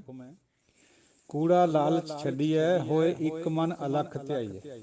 ਇਹ ਝੂਠੇ ਲਾਲਚ ਨੂੰ ਛੱਡ ਕੇ ਇੱਕ ਮਨ ਹੋ ਕੇ, ਇੱਕ ਚਿੱਤ ਹੋ ਕੇ ਅਲਖ ਨੂੰ ਧਿਆਈਏ, ਵਾਹਿਗੁਰੂ ਨੂੰ ਸਿਮਰਨ ਕਰੀਏ। ਫਲ ਤੇਵੇ ਹੋ ਪਾਈਐ, ਜਿਵੇਂ ਹੀ ਕਾਰ ਕਮਾਈਐ। ਫਿਰ ਸਾਨੂੰ ਫਲ ਵੀ ਉਹੀ ਮਿਲਣਾ ਜੋ ਅਸੀਂ ਕਰਦੇ ਹਾਂ। ਜੇ ਡੁਐਲਿਟੀ ਨੂੰ ਪੂਜੋਗੇ ਤਾਂ ਡੁਐਲਿਟੀ ਮਿਲੂਗੀ, ਜੇ ਏਕੇ ਨੂੰ ਪੂਜੋਗੇ ਤਾਂ ਏਕਾ ਬਣ ਜਾਊਗਾ। ਪ੍ਰਭ ਕੀ ਉਸਤਤ ਕਰੋ ਸੰਤ ਮੀਤ, ਸਾਵਧਾਨ ਇਕਾਗਰ ਚੀਤ। ਇਹ ਹੈ ਇੱਕ ਮਨ ਅਲਖ ਧਿਆਉਣਾ। ਇਹ ਨਹੀਂ ਹੈ ਵੀ ਸਾਡਾ ਮਨ ਦੁਫਾੜ ਹੋਇਆ ਰਹੇ, ਵੀ ਉਹ ਬੀਜ ਪੱਤ ਲੈ ਗਏ ਆਪ ਕਿਉਂ ਉਗਵੇ ਡਾਲ। ਜੇ ਦਾਲ ਹੋਈ ਵੀ ਹੋਵੇ ਦਾਣੇ ਦੀ, ਦੋ ਹੋਏ ਵੀ ਹੋਵੇ, ਉਹ ਉੱਗ ਨਹੀਂ ਸਕਦਾ। ਜੇ ਏਕਾ ਹੋਊਗਾ ਤਾਂ ਉੱਗੂਗਾ। ਇਹ ਮਨ ਨੂੰ ਇੱਕ ਚਿੱਤ, ਇੱਕ ਮਨ ਦੇ ਵਿੱਚ ਧਿਆਉਣਾ ਹੈ। ਮਨ ਦੇ ਵਿੱਚ ਪਰਮਾਤਮਾ ਨੂੰ ਧਿਆਉਣਾ, ਫੇਰ ਜਿਹੜਾ ਬੂਟਾ ਉੱਗੂਗਾ ਨਾਮ ਦਾ। ਇਹ ਨਹੀਂ ਹੈ ਵੀ ਮਨ ਖਿੰਡਿਆ ਫਿਰਦਾ, ਸੁਰਤ ਇੱਧਰ ਫਿਰਦੀ ਹੈ। ਬੈਠੇ ਰੱਬ ਦਾ ਨਾਮ ਲੈਂਦੇ ਪਰ ਸੁਰਤ ਫਿਰਦੀ ਹੈ ਖੇਤਾਂ 'ਚ, ਬਾਜ਼ਾਰਾਂ 'ਚ। ਉਹ ਨਹੀਂ, ਤਾਂ ਫਲ ਵੀ ਉਹੋ ਜਿਹਾ ਹੀ ਮਿਲਣਾ। ਜੇ ਹੋਵੇ ਪੂਰਬ ਲਿਖਿਆ ਤਾਂ ਧੂੜ ਤਿਨਾਂ ਦੀ ਪਾਈ ਹੈ, ਮਤ ਥੋੜੀ ਸੇਵ ਗਵਾਈ ਹੈ। ਜੇ ਪਹਿਲਾਂ ਤੋਂ ਲਿਖਿਆ ਵਾ ਹੋਵੇ ਨਸੀਬਾਂ 'ਚ ਮੱਥੇ ਪਰ, ਤਾਂ ਹੀ ਪਰ ਜਿਹੜੇ ਸੰਤ ਲੋਕ ਇਹਨਾਂ ਦੀ ਧੂੜ ਮਿਲਦੀ ਹੈ, ਸੰਗਤ ਤਾਂ ਮਿਲਦੀ ਹੈ ਭਾਈ। ਸੰਗਤ ਵਿੱਚ ਜਾਣਾ ਬਹੁਤ ਉੱਤਮ ਕਰਮ ਹੈ, ਪਰ ਜਿਹੜੇ ਸੰਤ ਲੋਕ ਹੈ ਉਹਨਾਂ ਦੇ ਨਾਲ ਮਿਲ ਕੇ ਆਪਣੇ ਆਪ ਨੂੰ ਸੰਗਤ ਦਾ ਅਧਿਕਾਰੀ ਬਣਾ ਲੈਣਾ, ਸੰਗਤ ਨੂੰ ਪਾ ਲੈਣਾ, ਇਹ ਬਹੁਤ ਉੱਚੀ ਗੱਲ ਹੈ। ਸੰਗਤ ਨੂੰ ਪਾਉਣਾ ਜਿਹੜਾ ਉਹ ਬਹੁਤ ਉੱਚੀ ਬਾਤ ਹੈ। ਸੰਗਤ ਤਾਂ ਬਹੁਤ ਲੋਕ ਕਰਦੇ ਹੈ, ਲੱਖਾਂ ਦੀ ਗਿਣਤੀ 'ਚ ਕਰਦੇ ਹੈ। ਚਲੋ ਪਹਿਲਾ ਕਰਮ ਹੈ, ਮੁੱਢਲਾ ਕਰਮ ਹੈ, ਕਰਨੀ ਚਾਹੀਦੀ ਹੈ। ਪਰ ਸੰਗਤ ਮਿਲਣੀ ਉਹਨੂੰ ਹੈ ਜਿਹਦੇ ਮੱਥੇ ਦੇ ਉੱਤੇ ਕਰਮ ਹੋਊਗਾ। ਉਹ ਕਿਸੇ ਵਿਰਲੇ ਨੂੰ ਮਿਲਦੀ ਹੈ ਸੰਗਤ। ਪੂਰੇ ਭਾਗ ਸਤ ਸੰਗਤ ਲਹੈ, ਸਤਿਗੁਰ ਭੇਟੈ ਜਿਸ ਆਏ। ਬਹੁਤ ਵੱਡਿਆਂ ਭਾਗਾਂ ਨਾਲ ਸੰਗਤ ਮਿਲਦੀ ਹੈ ਜਿਹਨੂੰ ਗੁਰੂ ਦੀ ਪ੍ਰਾਪਤੀ ਹੋ ਜਾਏ। ਔਰ ਗੁਰੂ ਸਾਧ ਸੰਗਤ ਜੀ ਸਮਾਪਤੀ ਵੀ ਕਰਨੀ ਹੈ, ਸਮਾਂ ਹੋ ਰਿਹਾ, ਲੰਬੀ ਹੋ ਰਹੀ ਆਡੀਓ, ਬਸ ਉਹ ਕੱਲ ਕਹਿ ਕੇ ਸਮਾਪਤ ਕਰ ਦਿੰਦੇ। ਆਪਾਂ ਗੁਰੂ ਪ੍ਰਤੀ ਸਾਡੀ ਜਿਹੜੀ ਸੋਚ ਹੈ ਉਹ ਵੀ ਤ੍ਰੈਗੁਣੀ ਹੈ। ਕਿਵੇਂ? ਅਸੀਂ ਸਮਝਦੇ ਹਾਂ ਵੀ ਅਸੀਂ ਗੁਰੂ ਨੂੰ ਮਿਲੇ ਹੋਏ ਹਾਂ, ਗੁਰੂ ਪਾਇਆ ਹੋਇਆ। ਇਹ ਬਿਲਕੁਲ ਖਾਮ ਖਿਆਲੀ ਹੈ ਭਾਈ। ਗੁਰੂ ਦੇ ਕੋਲ ਤਾਂ ਗਏ ਹੈ, ਕੁਛ ਨਾ ਕੁਛ ਗੁਰੂ ਬਾਰੇ ਵੀ ਜਾਣਦੇ ਹਾਂ, ਪਰ ਗੁਰੂ ਨੂੰ ਅਜੇ ਪਾਇਆ ਨਹੀਂ ਹੈ। ਕਿਉਂਕਿ ਗੁਰ ਅਗੋਚਰ ਨਿਰਮਲਾ ਗੁਰ ਜੇਵੜ ਅਵਰ ਨਾ ਕੋਈ। ਗੁਰੂ ਤਾਂ ਅਗੋਚਰ ਹੈ, ਗੁਰੂ ਤਾਂ ਨਜ਼ਰ ਆਉਂਦਾ ਹੀ ਨਹੀਂ, ਇੰਦਰੀਆਂ ਦੀ ਪਕੜ ਵਿੱਚ ਆਉਂਦਾ ਹੀ ਨਹੀਂ ਹੈ। ਜਿਵੇਂ ਪਰਮਾਤਮਾ ਅਗੋਚਰ ਹੈ ਤਿਵੇਂ ਗੁਰੂ ਅਗੋਚਰ ਹੈ, ਸੰਤ ਵੀ ਅਗੋਚਰ ਹੁੰਦਾ। ਅਸੀਂ ਸਮਝਦੇ ਹਾਂ ਵੀ ਇਹ ਸਰੀਰ ਰੂਪ ਵਿੱਚ ਇਹ ਸਾਧੂ ਹੈ, ਠੀਕ ਹੈ, ਪਰ ਸਾਧੂ ਦੇ ਅੰਦਰ ਜੋ ਕੁਝ ਹੁੰਦਾ ਉਹ ਤਾਂ ਸਾਡੀ ਪਹੁੰਚ ਤੋਂ ਬਹੁਤ ਬਾਹਰ ਹੈ। ਉਹ ਸਾਨੂੰ ਆ ਹੀ ਨਹੀਂ ਸਕਦਾ ਜਿੰਨਾ ਚਿਰ ਕਿਰਪਾ ਨਾ ਹੋਏ ਬਰਸੇ। ਪਰਮਾਤਮਾ ਕਿਰਪਾ ਕਰੇ, ਸਾਧੂ ਦਾ ਮਿਲਾਪ ਅੰਦਰ ਤੋਂ ਕਰਾਵੇ। ਜਦੋਂ ਮਿਲਾਪ ਹੋ ਗਿਆ ਉਦੋਂ ਸਾਨੂੰ ਸਾਧੂ ਨੇ ਮਿਲਣਾ ਔਰ ਸੰਗਤ ਨੇ ਮਿਲਣਾ। ਇਸੇ ਤਰ੍ਹਾਂ ਗੁਰੂ ਦਾ ਕਨਸੈਪਟ ਹੈ। ਸਤਿਗੁਰ ਅਲਖ ਕਹੋ ਕਿਉਂ ਲਖੀਐ, ਜਿਸ ਬਖਸ਼ੇ ਤਿਸੈ ਪਛਾਤਾ ਹੈ। ਸਤਿਗੁਰੂ ਅਲਖ ਵੀ ਹੈ, ਸਤਿਗੁਰੂ ਅਗੋਚਰ ਵੀ ਹੈ। ਅਸੀਂ ਬਹੁਤ ਛੋਟੀ ਜਿਹੀ ਗੱਲ ਬਣਾ ਲਈ ਹੋਈ ਹੈ ਵੀ ਹਾਂ ਅਸੀਂ ਤਾਂ ਸਤਿਗੁਰੂ ਕੋਲ ਜਾਂਦੇ, ਸਾਨੂੰ ਸਤਿਗੁਰੂ ਮਿਲ ਗਿਆ ਹੋਇਆ। ਨਹੀਂ ਨਹੀਂ ਭਾਈ, ਏਕਣ ਨਹੀਂ ਹੈ। ਸਤਿਗੁਰੂ ਦਾ ਮਿਲਣਾ ਤਾਂ ਉਦੋਂ ਹੀ ਹੋਣਾ ਜਦੋਂ ਗੁਰੂ ਨੇ ਸਾਡੀ ਹਉਮੈ ਤੋੜ ਦੇਣੀ। ਹਉਮੈ ਤਾਂ ਉੱਕਣੇ ਬੈਠੀ ਅੰਦਰ, ਹਉਮੈ ਦੇ ਵਿੱਚ ਮੰਨ ਰਹੇ ਹਾਂ ਆਪਾਂ ਵੀ ਅਸੀਂ ਗੁਰੂ ਨੂੰ ਮਿਲੇ ਹੋਏ ਹਾਂ। ਏਕਣ ਦੀ ਬਾਤ ਗੁਰਬਾਣੀ ਨੇ ਨਹੀਂ ਪਾਈ ਹੋਈ। ਸਤਿਗੁਰੂ ਨੂੰ ਸਮਝਣਾ ਬਹੁਤ ਮੁਮਕਿਨ, ਮੁਮਕਿਨ ਨਹੀਂ ਹੈ, ਬਹੁਤ ਨਾਮੁਮਕਿਨ ਹੈ।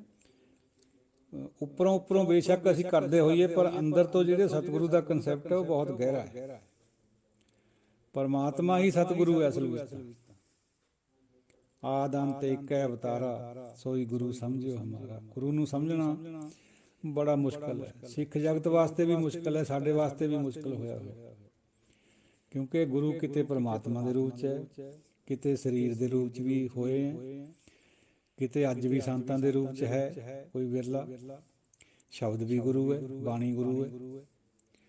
ਤੋ ਇਹ ਜਦੋਂ ਬੰਦੇ ਦੀ ਜਿਹੜੀ ਬੁੱਧੀ ਹੈ ਉਹ ਚਕਿੱਤ ਹੁੰਦੀ ਹੈ, ਹੈਰਾਨ ਹੁੰਦੀ ਹੈ ਵੀ ਮੇਰੀ ਤਾਂ ਸਮਝ 'ਚ ਨਹੀਂ ਆਉਂਦਾ ਵੀ ਗੁਰੂ ਕਿਆ ਹੋਇਆ। ਫਿਰ ਇਹਨਾਂ ਸਾਰਿਆਂ ਦੇ ਪਿੱਛੇ ਗੱਲ ਇਹ ਹੈ ਵੀ ਗੁਰੂ ਅਗੋਚਰ ਹੈ, ਗੁਰੂ ਅਲੱਖ ਹੈ, ਉਹਨੂੰ ਲਖਿਆ ਹੀ ਨਹੀਂ ਜਾ ਸਕਦਾ। ਜਿਹੜੀ ਚੀਜ਼ 'ਚ ਸਾਡੀ ਪਹੁੰਚ ਨਹੀਂ ਹੈ, ਅਗੋਚਰ ਦਾ ਮਤਲਬ ਇਹੀ ਹੁੰਦਾ ਜਿਹੜੀ ਇੰਦਰੀਆਂ ਦੇ ਪਕੜ 'ਚ ਨਾ ਆਵੇ, ਦੂਰ ਹੋਵੇ। ਕਿ ਜਿਵੇਂ ਪਰਮਾਤਮਾ ਉਸ ਤਰ੍ਹਾਂ ਹੀ ਗੁਰੂ ਹੈ। ਇਸ ਤਰ੍ਹਾਂ ਹੀ ਆਪਾਂ ਗੁਰਬਾਣੀ ਨੂੰ ਕੰਠ ਕਰਕੇ ਸਮਝ ਲੈਂਦੇ ਹਾਂ ਵੀ ਹਾਂ ਮੈਨੂੰ ਗੁਰੂ ਮਿਲ ਗਿਆ। ਨਹੀਂ ਨਹੀਂ ਭਾਈ, ਕੰਠ ਕਰਨਾ ਇੱਕ ਅੱਛਾ ਕਰਮ ਹੈ, ਉਦਮ ਹੈ, ਪਰ ਉਹਦੇ ਨਾਲ ਗਾਹਾਂ ਹੋਰ ਅੱਗੇ ਚੱਲਣਾ ਹੁੰਦਾ। ਫਿਰ ਵੀ ਹਾਂ ਗੁਰੂ ਕਹਿੰਦਾ ਕਿ ਅਸਲ 'ਚ ਮੈਂ ਉਸ ਜਿਹਾ ਹੈ ਕਿ ਨਹੀਂ ਹੈ, ਮੈਨੂੰ ਗੁਰੂ ਮਿਲ ਚੁੱਕਿਆ ਕਿ ਨਹੀਂ ਮਿਲਿਆ ਹੋਇਆ, ਕਿ ਮੈਂ ਹਾਲੇ ਐਵੇਂ ਉੱਪਰੋਂ ਉੱਪਰੋਂ ਕੰਠੇ ਕਰ ਰਿਹਾ। ਦੇਖੇ ਦਾਸ ਨੇ ਐਸੇ ਗੁਰਬਾਣੀ ਬਹੁਤ ਕੰਠ ਹੈ, ਫਿਰਦੇ ਥਾਲੀਆਂ ਚੱਕੀ ਸਮਾਧਾਂ ਪਰ ਦੇਵੀ ਦੇਵਤਿਆਂ ਦੇ। ਉਹ ਗੁਰਬਾਣੀ ਕੰਠ ਹੈ, ਗੁਰਬਾਣੀ ਦੇ ਵਿੱਚ ਜੋ ਕੁਛ ਹੈ ਉਹ ਨਹੀਂ ਕੰਠ ਕਰਿਆ ਹੋਇਆ। ਬਹੁਤ ਲੰਮੀ ਚੌੜੀ ਵਿਚਾਰ ਇਸੀ ਕਰਕੇ ਗੁਰੂ ਸਾਹਿਬ ਨੇ ਐਡਾ ਬੜਾ ਆਕਾਰ ਬਣਾਇਆ ਬਾਣੀ ਦਾ। ਗੱਲ ਤਾਂ ਇੱਕੋ ਹੀ ਹੈ, ਨਾਨਕ ਲੇਖਿਆ ਇੱਕ ਗੱਲ, ਹੋਰ ਹਉਮੈ ਝਖਣਾ ਝਾੜ। ਗੱਲ ਤਾਂ ਇੱਕੋ ਹੀ ਹੈ, ਨਾਮ ਵਾਲੀ ਹੈ, ਪਰ ਐਡਾ ਆਕਾਰ ਜਿਹੜਾ ਬਣਾਇਆ ਗੁਰੂ ਸਾਹਿਬ ਨੇ ਉਹ ਸਾਨੂੰ ਸਮਝਾਉਣ ਖਾਤਰ, ਠੋਕਰਾਂ ਵਾਰ-ਵਾਰ ਮਾਰਨ ਖਾਤਰ, ਇੱਧਰੋਂ ਵੀ ਠੋਕਰ ਉੱਧਰੋਂ ਵੀ ਠੋਕਰ, ਸਮਝਾਉਣ ਖਾਤਰ ਤਾਂ ਐਡਾ ਬੜਾ ਆਕਾਰ ਰੱਖਿਆ ਵੀ ਜੇ ਬੰਦੇ ਦੇ ਖਾਨੇ 'ਚ ਕੋਈ ਗੱਲ ਪੈ ਜਾਵੇ, ਪੈਂਦੀ ਫੇਰ ਵੀ ਨਹੀਂ ਹੈ, ਕਿਉਂਕਿ ਸਾਡੇ ਕਰਮਾਂ 'ਚ ਨਹੀਂ ਹੈ। ਇਹ ਤਾਂ ਗੱਲ ਪਹਿਲਾਂ ਹੀ ਗੁਰਬਾਣੀ 'ਚ ਆ ਰਹੀ ਹੈ ਵੀ ਜੇ ਸਾਨੂੰ ਧੂੜ ਮਿਲਣੀ ਤਾਂ ਹੈ ਜੇ ਪੂਰਬ ਲਿਖਿਆ ਹੋਵੇ। ਜੇ ਹੋਵੇ ਪੂਰਬ ਲਿਖਿਆ ਤਾਂ ਧੂੜ ਤਿਨਾਂ ਦੀ ਪਾਈ ਹੈ। ਜਦ ਧੂੜ ਮਿਲ ਗਈ ਸੰਤਾਂ ਦੀ ਫੇਰ ਸਮਝ ਆਊਗੀ ਵੀ ਗੁਰੂ ਕਿਆ ਚੀਜ਼। ਮਤ ਥੋੜੀ ਸੇਵ ਗਵਾਈ, ਇਹ ਹੋਛੀ ਮੱਤ ਹੈ ਹਉਮੈ ਵਾਲੀ। ਸਾਰੀ ਸੇਵਾ ਕਰੀ ਹੋਈ ਵਿਅਰਥ ਚਲੇ ਜਾਂਦੀ ਹੈ, ਸੇਵਾ ਸੰਭਾਲ ਕਰੀ ਹੋਈ ਵਿਅਰਥ ਚਲੇ ਜਾਂਦੀ ਹੈ, ਕਿਉਂਕਿ ਸਮਝ ਨਹੀਂ ਹੈ। ਸਮਝ ਆ ਗਈ ਤਾਂ ਸਫਲ ਹੈ। ਜਿਹੜਾ ਕਰਮ ਧਰਮ ਆਪਾਂ ਕਰਦੇ ਹਾਂ ਸਾਧ ਸੰਗਤ ਜਿਓ, ਚਾਹੇ ਉਹ ਏਕੇ ਦੇ ਨਿਮਿੱਤੇ ਕਰਦੇ ਹਾਂ, ਪਰ ਸਮਝ ਤਾਂ ਹੋਣੀ ਚਾਹੀਦੀ ਹੈ ਨਾ ਵੀ ਅਸੀਂ ਕਿਆ ਕਰ ਰਹੇ ਹਾਂ। ਬੁੱਝਣਾ ਤਾਂ ਆਉਣਾ ਚਾਹੀਦਾ ਵੀ ਅਸੀਂ ਕੀ ਕਰ ਰਹੇ ਹਾਂ। ਬਿਨ ਬੁੱਝੇ ਕਰਮ ਕਮਾਵਣੇ, ਜਨਮ ਪਦਾਰਥ ਕੋਏ। ਇਹ ਜਿਹੜਾ ਜਨਮ ਪਦਾਰਥ ਸਾਨੂੰ ਮਿਲਿਆ ਹੈ ਬੜੇ ਭਾਗਾਂ ਦੇ ਨਾਲ, ਪਰਮਾਤਮਾ ਦੀ ਰਹਿਮਤ ਨਾਲ, ਇਹਨੂੰ ਅਸੀਂ ਖੋ ਕੇ ਜਾਂਦੇ ਜੇ ਨਹੀਂ ਬੁੱਝਦੇ ਵੀ ਕਿਆ ਕਰ ਰਹੇ ਹਾਂ। ਕਰਮ ਕਾਂਡ ਤਾਂ ਹੈ ਹੀ ਬੁਰਾ, ਪਰ ਕਰਮ ਧਰਮ ਵੀ ਪਖੰਡ ਹੈ ਜੇ ਨਾ ਸਾਨੂੰ ਇਹਦੀ ਸਮਝ ਹੋਵੇ ਵੀ ਅਸੀਂ ਕਿਆ ਕਰ ਰਹੇ ਹਾਂ, ਜੇ ਨਾ ਬੁੱਝਣਾ ਆਉਂਦਾ ਹੋਵੇ। ਤੋ ਦਿਓ ਆਗਿਆ, ਕੋਈ ਅਪਸ਼ਬਦ ਤਾਂ ਲਾਜ਼ਮੀ ਨਿਕਲ ਜਾਂਦਾ ਹੈ ਕਿਉਂਕਿ ਬੰਦਾ ਭੁੱਲਣਹਾਰ ਜੋ ਹੋਇਆ। ਔਰ ਦਿਓ ਅਸੀਸ। ਵਾਹਿਗੁਰੂ ਜੀ ਕਾ ਖਾਲਸਾ, ਵਾਹਿਗੁਰੂ ਜੀ ਕੀ ਫਤਿਹ। ਵਾਹਿਗੁਰੂ ਜੀ ਕਾ ਖਾਲਸਾ, ਵਾਹਿਗੁਰੂ ਜੀ ਕੀ ਫਤਿਹ। ਗੁਰਬਾਣੀ ਵਿਚਾਰ ਦੇ ਗਰੁੱਪ ਦੇ ਸਾਰੇ ਹੀ ਮੈਂਬਰ ਸਾਹਿਬਾਨ, ਗੁਰਮੁਖ ਸੱਜਣੋ, ਗੁਰੂ ਨਾਨਕ ਪਾਤਸ਼ਾਹ ਨੇ ਬੜੀ ਬੋਲਡਲੀ, ਬਹੁਤ ਬੇਬਾਕੀ ਦੇ ਨਾਲ ਮੁਸਲਮਾਨਾਂ ਨੂੰ ਸੰਦੇਸ਼ ਦਿੱਤਾ ਹੈ। ਅਜਿਹਾ ਹੀ ਸੰਦੇਸ਼ ਕਬੀਰ ਜੀ ਨੇ ਬਨਾਰਸ ਵਿੱਚ ਰਹਿੰਦੇ ਹੋਏ, ਹਿੰਦੂ ਧਰਮ ਦੇ ਗੜ੍ਹ ਵਿੱਚ ਰਹਿੰਦੇ ਹੋਏ ਸਾਰੇ ਹੀ ਫਿਰਕਿਆਂ ਨੂੰ ਦਿੱਤਾ। ਪੁੱਤ ਪੂਜ ਪੂਜ ਹਿੰਦੂ ਮੂਏ, ਤੁਰਕ ਮੂਏ ਸਿਰ ਨਾਈ, ਓਇਲੇ ਜਾਰੇ ਓਇਲੇ ਗਾਲੇ, ਤੇਰੀ ਗਤ ਦੂਹੂ ਨਾ ਪਾਈ। ਬੁੱਤਾਂ ਨੂੰ ਪੂਜ ਪੂਜ ਹਿੰਦੂ ਮਰ ਗਏ ਔਰ ਮੁਸਲਮਾਨ ਨਮਾਜ਼ਾਂ ਕਰ ਕਰਕੇ ਸਿਰ ਨਿਵਾ ਕੇ ਇੱਥੋਂ ਚਲੇ ਗਏ। ਇੱਕਨਾਂ ਨੇ ਜਾਲ ਦਿੱਤੇ ਆਪਣੇ ਮੁਰਦੇ, ਇੱਕਨਾਂ ਨੇ ਧਰਤੀ 'ਚ ਕੱਢਤੇ ਕਬਰਾਂ 'ਚ। ਤੇਰੀ ਗਤ ਦੂਹੂ ਨਾ ਪਾਈ। ਗਤ ਤਾਂ ਰਾਮ ਦੇ ਨਾਂ ਨਾਲ ਆਉਣੀ ਸੀ ਭਾਈ, ਗੱਡਣੇ ਨਾਲ ਜਾਂ ਜਾਲਣ ਦਾ ਕੋਈ ਤਾਲੁਕ ਨਹੀਂ, ਜਿਵੇਂ ਭਾਈ ਡਾਕਟਰ ਜਸਪਾਲ ਵੀਰ ਸਿੰਘ ਜੀ ਨੇ ਫਰਮਾਇਆ। ਔਰ ਕਵਿਤਾ ਪੜ੍ਹ ਪੜ੍ਹ ਕਵਿਤਾ ਮੂਏ, ਕੇਦਾਰ ਕੱਪੜ ਜਾਈ, ਕੱਪੜ ਕੇਦਾਰ ਹੈ ਜਾਈ। ਕਵੀ ਲੋਕ ਕਵਿਤਾਵਾਂ ਪੜ੍ਹ ਪੜ੍ਹ ਕੇ ਮਰ ਗਏ। ਕਾਪੜੀਏ ਲੋਕ, ਕਬਾੜੀਏ ਜਿਹਨੂੰ ਕਹਿੰਦੇ ਆ, ਉਹ ਕੇਦਾਰਨਾਥ ਦੀਆਂ ਯਾਤਰਾਵਾਂ ਕਰਦੇ ਮਰ ਗਏ। ਔਰ ਵੇਦ ਪੜ੍ਹੇ ਪੜ੍ਹ ਹਿੰਦੂ ਮੂਏ, ਪੰਡਿਤ ਮੂਏ। ਵੇਦਾਂ ਨੂੰ ਪੜ੍ਹ ਪੜ੍ਹ ਕੇ ਪੰਡਿਤ ਇੱਥੋਂ ਚਲੇ ਗਏ। ਰੂਪ ਦੇਖ ਦੇਖ ਨਾਰੀ, ਔਰਤਾਂ ਆਪਣਾ ਰੂਪ ਨੂੰ ਦੇਖ ਦੇਖ ਕੇ ਖੁਸ਼ ਹੋ ਕੇ ਉਹ ਵੀ ਇੱਥੋਂ ਚਲੀਆਂ ਗਈਆਂ। ਸਭ ਲੋਕ ਇੱਥੋਂ ਚਲੇ ਜਾਂਦੇ ਆ। ਰਾਮ ਨਾਮ ਬਿਨ ਕਿਨ ਗਤ ਪਾਈ। ਪਰਮਾਤਮਾ ਦੇ ਨਾਮ ਤੋਂ ਬਿਨਾਂ ਕਿਸੇ ਦੀ ਗਤ ਨਹੀਂ ਹੁੰਦੀ। ਜਿਹੜਾ ਬੇਸਿਕ ਗੱਲ ਹੈ ਉਹ ਪਰਮਾਤਮਾ ਦਾ, ਵਾਹਿਗੁਰੂ ਦਾ ਨਾਮ ਹੈ। ਇਹ ਬਾਕੀ ਜੋ ਕੁਝ ਸੰਸਾਰ ਕਰਦਾ ਹੈ ਇਹਦੇ 'ਚੋਂ ਕੁਛ ਨਿਕਲਣ ਵਾਲਾ ਨਹੀਂ ਭਾਈ। ਇਹ ਪਾਣੀ ਵਿੱਚ ਮਧਾਣੀ ਪਾਈ ਹੋਈ ਹੈ। ਤ੍ਰੈਗੁਣੀ ਸੰਸਾਰ ਹੈ। ਦੁੱਧ ਨਹੀਂ ਰਿੜਕਦਾ, ਪਾਣੀ ਰਿੜਕ ਰਿਹਾ ਹੈ। ਦੁੱਧ ਦਾ ਰਿੜਕਣਾ ਉਦੋਂ ਹੁੰਦਾ ਜਦੋਂ ਨਾਮ ਅੰਦਰ ਚੱਲ ਪਵੇ, ਵਾਹਿਗੁਰੂ ਦਾ ਜਾਪ ਕਰੇ ਬੰਦਾ। ਸੋ ਇੰਨੀ ਬੇਬਾਕੀ ਨਾਲ, ਇੰਨੀ ਬੋਲਡਲੀ ਬਾਤ ਕਹਿਣੀ ਅੱਜ ਤੋਂ 500 ਸਾਲ ਪਹਿਲਾਂ, ਇਹ ਤਾਂ ਸਿਰਫ ਬਾਣੀਕਾਰ ਹੀ ਕਰ ਸਕਦੇ ਸੀਗੇ। ਸੰਸਾਰ ਕਿੱਥੇ ਇਹ ਗੱਲ ਕਹਿ ਸਕਦਾ? ਸੰਸਾਰੀ ਬੰਦਾ ਤਾਂ ਡਰਦਾ ਬਵਾਲ ਨਾ ਖੜਾ ਹੋ ਜਾਏ। ਬਵਾਲ ਤਾਂ ਉਹਨਾਂ ਨੂੰ ਵੀ ਖੜੇ ਹੋਏ ਆ। ਕਬੀਰ ਜੀ ਨੂੰ ਗੰਗਾ 'ਚ ਸੁਟਾਇਆ ਗਿਆ ਬੇੜੀਆਂ ਬੰਨ੍ਹ ਕੇ। ਗੁਰੂ ਨਾਨਕ ਪਾਤਸ਼ਾਹ ਦੇ ਇੱਟਾਂ ਮਾਰੀਆਂ ਗਈਆਂ, ਬੁਰੀ ਭਾਸ਼ਾ ਬੋਲੀ ਗਈ। ਕੋਈ ਆਖੇ ਭੂਤਨਾ ਕੋ ਕਹਿ ਬੇਤਾਲਾ, ਭੂਤਨਾ ਤੱਕ ਕਿਹਾ ਗਿਆ। ਔਰ ਪੰਜਵੇਂ ਪਾਤਸ਼ਾਹ ਨੂੰ, ਨੌਵੇਂ ਪਾਤਸ਼ਾਹ ਨੂੰ ਸੱਚ ਦੇ ਪਿੱਛੇ ਸ਼ਹੀਦੀ ਦੇਣੀ ਪਈ। ਤੋ ਸੱਚ ਨੂੰ ਤਾਂ ਫਿਰ ਫਾਂਸੀ ਲੱਗਦੀ ਹੈ। ਪਰ ਉਹ ਜਿਹੜੇ ਮਹਾਂਪੁਰਸ਼ ਹੁੰਦੇ ਉਹ ਡਰਦੇ ਨਹੀਂ ਹੁੰਦੇ ਇਹਨਾਂ ਚੀਜ਼ਾਂ ਤੋਂ। ਉਹ ਪਹਿਲਾਂ ਹੀ ਮੌਤ ਨੂੰ ਪਾਰ ਕਰ ਚੁੱਕੇ ਹੁੰਦੇ। ਜੀਵਤ ਮ੍ਰਿਤਕ ਹੋਏ ਵੇ ਹੁੰਦੇ, ਉਹਨਾਂ ਨੂੰ ਕੋਈ ਡਰ ਨਹੀਂ ਹੁੰਦਾ, ਮੌਤ ਦਾ ਭੈ ਨਹੀਂ ਹੁੰਦਾ ਬਿਲਕੁਲ ਵੀ। 10ਵੇਂ ਪਾਤਸ਼ਾਹ ਆਪਣੇ ਸਾਰੇ ਪਰਿਵਾਰ ਨੂੰ ਅੱਖਾਂ ਦੇ ਸਾਹਮਣੇ ਸ਼ਹੀਦ ਹੁੰਦਾ ਦੇਖਦੇ ਆ। ਕੋਈ ਭੈ ਨਹੀਂ, ਕੋਈ ਮਲਾਲ ਨਹੀਂ।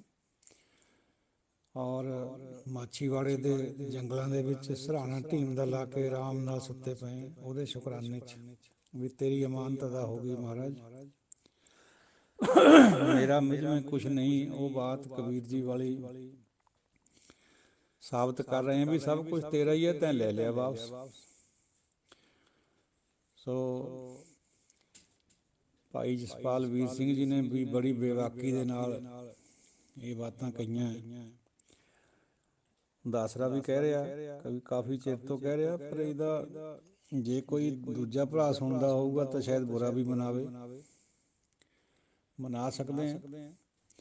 ਪਰ ਆਪਾਂ ਕਿਹੜੇ ਆਪਣੇ ਕੋਲੋਂ ਕਹਿ ਰਹੇ, ਬਾਣੀ ਦੀ ਬਾਤ ਹੈ, ਸੱਚ ਦੀ ਬਾਤ ਹੈ। ਸੱਚ ਦਾ ਹੋਕਾ ਜਦ 500 ਸਾਲ ਪਹਿਲਾਂ ਦਿੱਤਾ ਜਾ ਰਿਹਾ ਤਾਂ ਹੁਣ ਵੀ ਤਾਂ ਗੁਰੂ ਸਾਹਿਬ ਇਹੀ ਤਵੱਕੋ ਕਰਦੇ ਆ ਸਾਤੋਂ ਵੀ ਸੱਚ ਬੋਲਿਆ ਜਾਵੇ ਭਾਈ।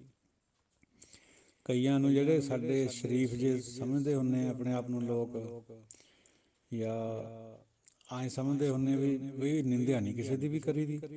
ਨਿੰਦਿਆ ਬਹੁਤ ਮਾੜੀ ਹੈ। ਗੁਰਬਾਣੀ ਦਾ ਹਵਾਲਾ ਦੇ ਦਿੰਦੇ ਜਿਹਦੇ ਨਾਲ ਨਿੰਦਾ ਕਿਸੇ ਭਲੀ ਕਿਸੇ ਕੀ ਨਹੀਂ। ਉਹ ਭਾਈ ਉਹ ਗੱਲ ਹੋਰ ਹੈ, ਇਹਨੂੰ ਸਮਝਣ ਵਾਲੀ ਗੱਲ। ਟੀਕਾ ਟਿੱਪਣੀ ਕਰਨੀ ਕਿਸੇ ਨੂੰ ਸਮਝਾਉਣ ਦੇ ਮਕਸਦ ਨਾਲ ਇਹ ਨਿੰਦਿਆ ਨਹੀਂ ਹੁੰਦੀ। ਪਹਿਲਾਂ ਵੀ ਇਹ ਗੱਲ ਦੱਸਦੇ ਨੇ, ਜ਼ੋਰ ਦੇ ਕੇ ਕਹੀ ਹੈ। ਜੇ ਭਲੇ ਪੁਰਸ਼ ਇਸ ਤਰ੍ਹਾਂ ਸਮਝਦੇ ਆ ਵੀ ਨਿੰਦਿਆ, ਤਾਂ ਸਾਰੀ ਗੁਰਬਾਣੀ ਦੇ ਵਿੱਚ ਫਿਰ ਹੋਰ ਕਿਆ ਚੀਜ਼ ਹੈ? ਸੱਚ ਕਹਿਣਾ ਹੋਰ ਚੀਜ਼ ਹੈ, ਨਿੰਦਿਆ ਹੋਰ ਚੀਜ਼ ਹੈ। ਨਿੰਦਿਆ ਦੀ ਭਾਵਨਾ ਹੁੰਦੀ ਹੈ ਦੂਜੇ ਨੂੰ ਛੋਟਾ ਕਰਨਾ, ਉਹਦੇ ਉੱਤੇ ਗਲਬਾ ਪਾਉਣਾ। ਜਿਹੜੀ ਟੀਕਾ ਟਿੱਪਣੀ ਹੁੰਦੀ ਹੈ ਉਹਦੀ ਭਾਵਨਾ ਹੁੰਦੀ ਹੈ ਵੀ ਇਹ ਵੀ ਸਹੀ ਹੋ ਜਾਵੇ। ਕਿਸੇ ਵੀ ਬੰਦੇ ਨੂੰ ਟਿੱਪਣੀ ਕਰਕੇ ਆਪਣੇ ਵਿਚਾਰਾਂ ਨਾਲ ਸਹਿਮਤ ਕਰ ਲੈਣਾ, ਪਰਮਾਤਮਾ ਦੀ ਸੱਚਾਈ ਜਿਹੜੀ ਹੈਗੀ, ਪਰਮਾਤਮਾ ਇੱਕ ਆ, ਉਹਦੇ ਵੱਲ ਲਾ ਦੇਣਾ। ਇਹਦੇ ਵਰਗੀ ਤਾਂ ਰੀਸੇ ਕੋਈ ਨਹੀਂ, ਭਾਵੇਂ ਇਹਦੇ ਵਿੱਚ ਰੁਕਾਵਟਾਂ ਵੀ ਆਉਂਦੀਆਂ, ਦੁੱਖ ਤਕਲੀਫਾਂ ਵੀ ਸਹਿਣੀਆਂ ਪੈਂਦੀਆਂ, ਪਰ ਦਿਸ ਇਜ਼ ਦਾ ਓਨਲੀ ਵੇ, ਇਹੀ ਰਸਤਾ ਹੈ, ਸੱਚ ਦਾ ਮਾਰਗ ਇਹੀ ਹੈ। ਕੋਈ ਅਪਸ਼ਬਦ ਦੀ ਕਿਮਾ, ਦੂਸਰੀ ਵਿਚਾਰ ਵੀ ਸ਼ੁਰੂ ਹੋਣ ਵਾਲੀ ਹੈ ਆਸਾ ਕੀ ਵਾਰ ਦੀ। ਵਾਹਿਗੁਰੂ ਜੀ ਕਾ ਖਾਲਸਾ, ਵਾਹਿਗੁਰੂ ਜੀ ਕੀ ਫਤਿਹ। ਸਤਿਕਾਰਯੋਗ ਸੰਗਤ ਜੀਓ, ਇੱਕ ਸੋਧ ਕਰ ਲਿਓ। ਕਾਦੀ ਕੂੜ ਬੋਲ ਮਲ ਖਾਏ, ਬਾਹਮਣ ਨਹਾਵੇ ਜੀਆਂ ਕਾਏ। ਪੰਡਤ ਸ਼ਬਦ ਕਿਹਾ ਗਿਆ, ਆਵੇਸ਼ ਵਿੱਚ ਹੁੰਦਾ ਇਸ ਤਰ੍ਹਾਂ, ਬੰਦਾ ਭੁੱਲਣਹਾਰ ਜੋ ਹੈ ਨਿਕਲ ਜਾਂਦਾ, ਸਮਝ ਵੀ ਆ ਜਾਂਦੀ ਹੈ, ਫਿਰ ਦੁਬਾਰਾ ਕਰੈਕਸ਼ਨ ਬਾਅਦ ਵਿੱਚ ਹੀ ਹੁੰਦੀ ਹੈ। ਜੇ ਆਪਾਂ ਸਮਾਪ ਕਰੀਏ ਅੱਜ ਦੀ ਵਿਚਾਰ ਨੂੰ, ਉਹ ਇਹ ਹੈ ਵੀ ਸੰਸਾਰ ਰੋਗੀ ਨਾਮ ਦਾਰੂ, ਮੈਲ ਲੱਗ ਗਏ ਸੱਚ ਬਿਨਾ। ਸਭ ਸੰਸਾਰ ਰੋਗੀ ਹੈ, ਇਹਦੀ ਦਾਰੂ ਨਾਮ ਹੈ, ਸੱਚ ਤੋਂ ਬਿਨਾਂ ਮੈਲ ਲੱਗੀ ਹੋਈ ਹੈ। ਇਹ ਮੈਲ ਨੂੰ ਸੱਚ ਦੇ ਨਾਲ ਜੁੜ ਕੇ ਹੀ, ਸੱਚੇ ਦੇ ਨਾਲ ਜੁੜ ਕੇ ਹੀ ਮਨ ਧੋਇਆ ਜਾ ਸਕਦਾ, ਅਦਰਵਾਈਜ਼ ਨਹੀਂ ਧੋਤਾ ਜਾਂਦਾ। ਤੀਰਥਾਂ ਦੇ ਉੱਤੇ ਨਹਾਉਣ ਨਾਲ ਕੁਛ ਨਹੀਂ ਬਣਦਾ, ਅੰਦਰ ਤੋਂ ਨਹਾਉਣਾ, ਇੱਕ ਨਾਲ ਜੁੜਨਾ, ਇਹੀ ਵਿਚਾਰ ਹੈ। ਵਾਹਿਗੁਰੂ ਜੀ ਕਾ ਖਾਲਸਾ, ਵਾਹਿਗੁਰੂ ਜੀ ਕੀ ਫਤਿਹ। ਵਾਹਿਗੁਰੂ ਜੀ ਕਾ ਖਾਲਸਾ, ਵਾਹਿਗੁਰੂ ਜੀ ਕੀ ਫਤਿਹ। ਸਿੰਘ ਸਾਹਿਬ ਭਾਈ ਗੁਰਵਿੰਦਰ ਸਿੰਘ ਜੀ ਨੇ ਬਹੁਤ ਵਧੀਆ ਕੁਐਸਚਨ ਪੁੱਛਿਆ। ਕੂੜ ਸੋਨਾ ਕੂੜ ਰੂਪਾ ਕੂੜ ਪਹਿਨਣ ਹਾਰ, ਕਿਆ ਸੋਨਾ ਛੱਡ ਦੇਣਾ ਚਾਹੀਦਾ? ਇਹ ਸਵਾਲ ਹੈ ਇਹਨਾਂ ਦਾ। ਇਹ ਬਹੁਤ ਸਾਰੇ ਸਿੱਖਾਂ ਦੇ ਮਨ 'ਚ ਵੀ ਹੈ ਇਸ ਤਰ੍ਹਾਂ ਦਾ ਖਿਆਲ, ਕਈ ਬਾਬਿਆਂ ਨੇ ਪਾਇਆ ਹੋਇਆ ਬਈ ਸੋਨਾ ਮਾੜਾ ਹੈ, ਜਿਹਨੂੰ ਬੁਰਾ ਵੀ ਕਹਿੰਦੇ ਆ ਵੀ ਬੁਰੇ ਨੂੰ ਛੱਡ ਦਿਓ ਜੀ। ਐਸੀ ਗੱਲ ਗੁਰਬਾਣੀ ਨੇ ਨਹੀਂ ਪਾਈ ਹੋਈ। ਦੇਖੋ ਸਾਧ ਸੰਗਤ ਜੀਓ, ਸੁਖਮਨੀ ਸਾਹਿਬ 'ਚ ਬਚਨ ਆਉਂਦਾ, ਜਿਹ ਪ੍ਰਸਾਦ ਆਪ ਭੂਖਣ ਪਹਿਰੀਜੈ, ਮਨ ਤਿਸ ਸਿਮਰਤ ਕਿਉਂ ਆਲਸ ਕੀਜੈ। ਉਹ ਮਨਾ, ਜਿਹਦੀ ਕਿਰਪਾ ਨਾਲ ਤੂੰ ਆਪ ਭੁੱਖਣ ਯਾਨੀ ਗਹਿਣੇ ਪਾਉਣਾ ਹੈ, ਗਹਿਣੇ ਸੋਨੇ ਚਾਂਦੀ ਦੇ ਹੀ ਹੁੰਦੇ ਸੀ ਆਮ, ਉਹਨੂੰ ਸਿਮਰਤ ਕਰਨ, ਉਹਨੂੰ ਸਿਮਰਨ ਕਰਨ ਵਿੱਚ ਕਿਉਂ ਆਲਸ ਕਰਦਾ। ਇੱਥੇ ਤਾਂ ਕਿਤੇ ਨਹੀਂ ਕਿਹਾ ਗਿਆ ਵੀ ਸੋਨਾ ਮਾੜਾ ਹੈ ਇਹਨੂੰ ਛੱਡ ਦਿਓ, ਉਹ ਤਾਂ ਕਿਹਾ ਵੀ ਜੇ ਪਾਉਣਾ ਹੈ ਤਾਂ ਤੂੰ ਉਹਨੂੰ ਯਾਦ ਰੱਖ ਵੀ ਤੈਂ ਦਿੱਤੇ ਮੈਨੂੰ। ਫਿਰ ਦਸ਼ਮੇਸ਼ ਜੀ ਦੀ ਸਾਖੀ ਹੈ ਇੱਕ, ਜਦੋਂ ਮੋਹੀ ਪਿੰਡ ਗਏ ਹੈ, ਲੁਧਿਆਣੇ ਦੇ ਕੋਲ ਹੈ, ਮੁੱਲਾਂਪੁਰ ਦਾਖੇ ਕੋਲ, ਉਹ ਮੁੰਦਰੀ ਹੁਣ ਤੱਕ ਪਈ ਹੈ ਗੁਰਦੁਆਰੇ ਸਾਹਿਬ ਮੋਹੀ, ਜਿਹੜੀ ਸੋਨੇ ਦੀ ਹੈ ਤੇ ਵਿੱਚ ਨੀਲਮ ਲੱਗਿਆ ਹੋਇਆ। ਉਹ ਮੋਹੀ ਉੱਥੇ ਇੱਕ ਤਰਖਾਣ ਤੋਂ ਉਹਨਾਂ ਨੇ ਬਰੀਕ ਜੀ ਰੇਤੀ ਨਾਲ ਕਟਵਾਈ ਸੀ, ਕਿਉਂਕਿ ਉਂਗਲ ਸੁੱਜ ਗਈ ਸੀਗੀ ਤੇ ਉਹ ਵਿੱਚ ਵੜਦੀ ਸੀ ਉਹਨਾਂ ਦੇ। ਉਹ ਰੇਤੀ ਵੀ ਬਰੀਕ ਹੁਣ ਤੱਕ ਗੁਰਦੁਆਰੇ ਸਾਹਿਬ 'ਚ ਸਾਂਭੀ ਪਈ ਹੈ। ਤੋ ਗੁਰੂ ਸਾਹਿਬ ਨੇ ਉੱਥੇ ਮਹਿਲ ਵੀ ਉਸਾਰੇ, ਕਿਲੇ ਵੀ ਉਸਾਰੇ। ਇਹ ਕੋਈ ਬੰਦਿਸ਼ ਨਹੀਂ ਹੈ ਸਿੱਖੀ ਦੇ ਵਿੱਚ, ਜਿਹੜਾ ਸੋਨਾ ਚਾਂਦੀ ਹੈ ਜਾਂ ਅੱਛੀ ਤਰ੍ਹਾਂ ਰਹਿਣਾ ਚੰਗੀ ਤਰ੍ਹਾਂ। ਗੁਰੂ ਆਪਣੇ ਭਗਤ ਧੰਨਾ ਜੀ ਨੇ ਤਾਂ ਇਹ ਚੀਜ਼ਾਂ ਮੰਗੀਆਂ, ਇੱਕ ਤਾਜਨ ਤੁਰੀ ਚੰਗੇਰੀ, ਘਰ ਕੀ ਗੀਹਣ ਚੰਗੀ, ਸੁੰਦਰ ਇਸਤਰੀ, ਸੁੰਦਰ ਘੋੜੀ, ਕਾਬਲੀ ਘੋੜੀ ਮੰਗੀ ਹੈ, ਮਰੀਅਲ ਘੋੜੀ ਵੀ ਨਹੀਂ ਮੰਗੀ ਵੀ ਐਵੇਂ ਹੀ ਹੋਵੇ ਜਿਹੜੀ ਦਬ ਜਾਵੇ ਭਾਰ ਨਾਲ, ਭੱਜ ਨਾ ਸਕੇ।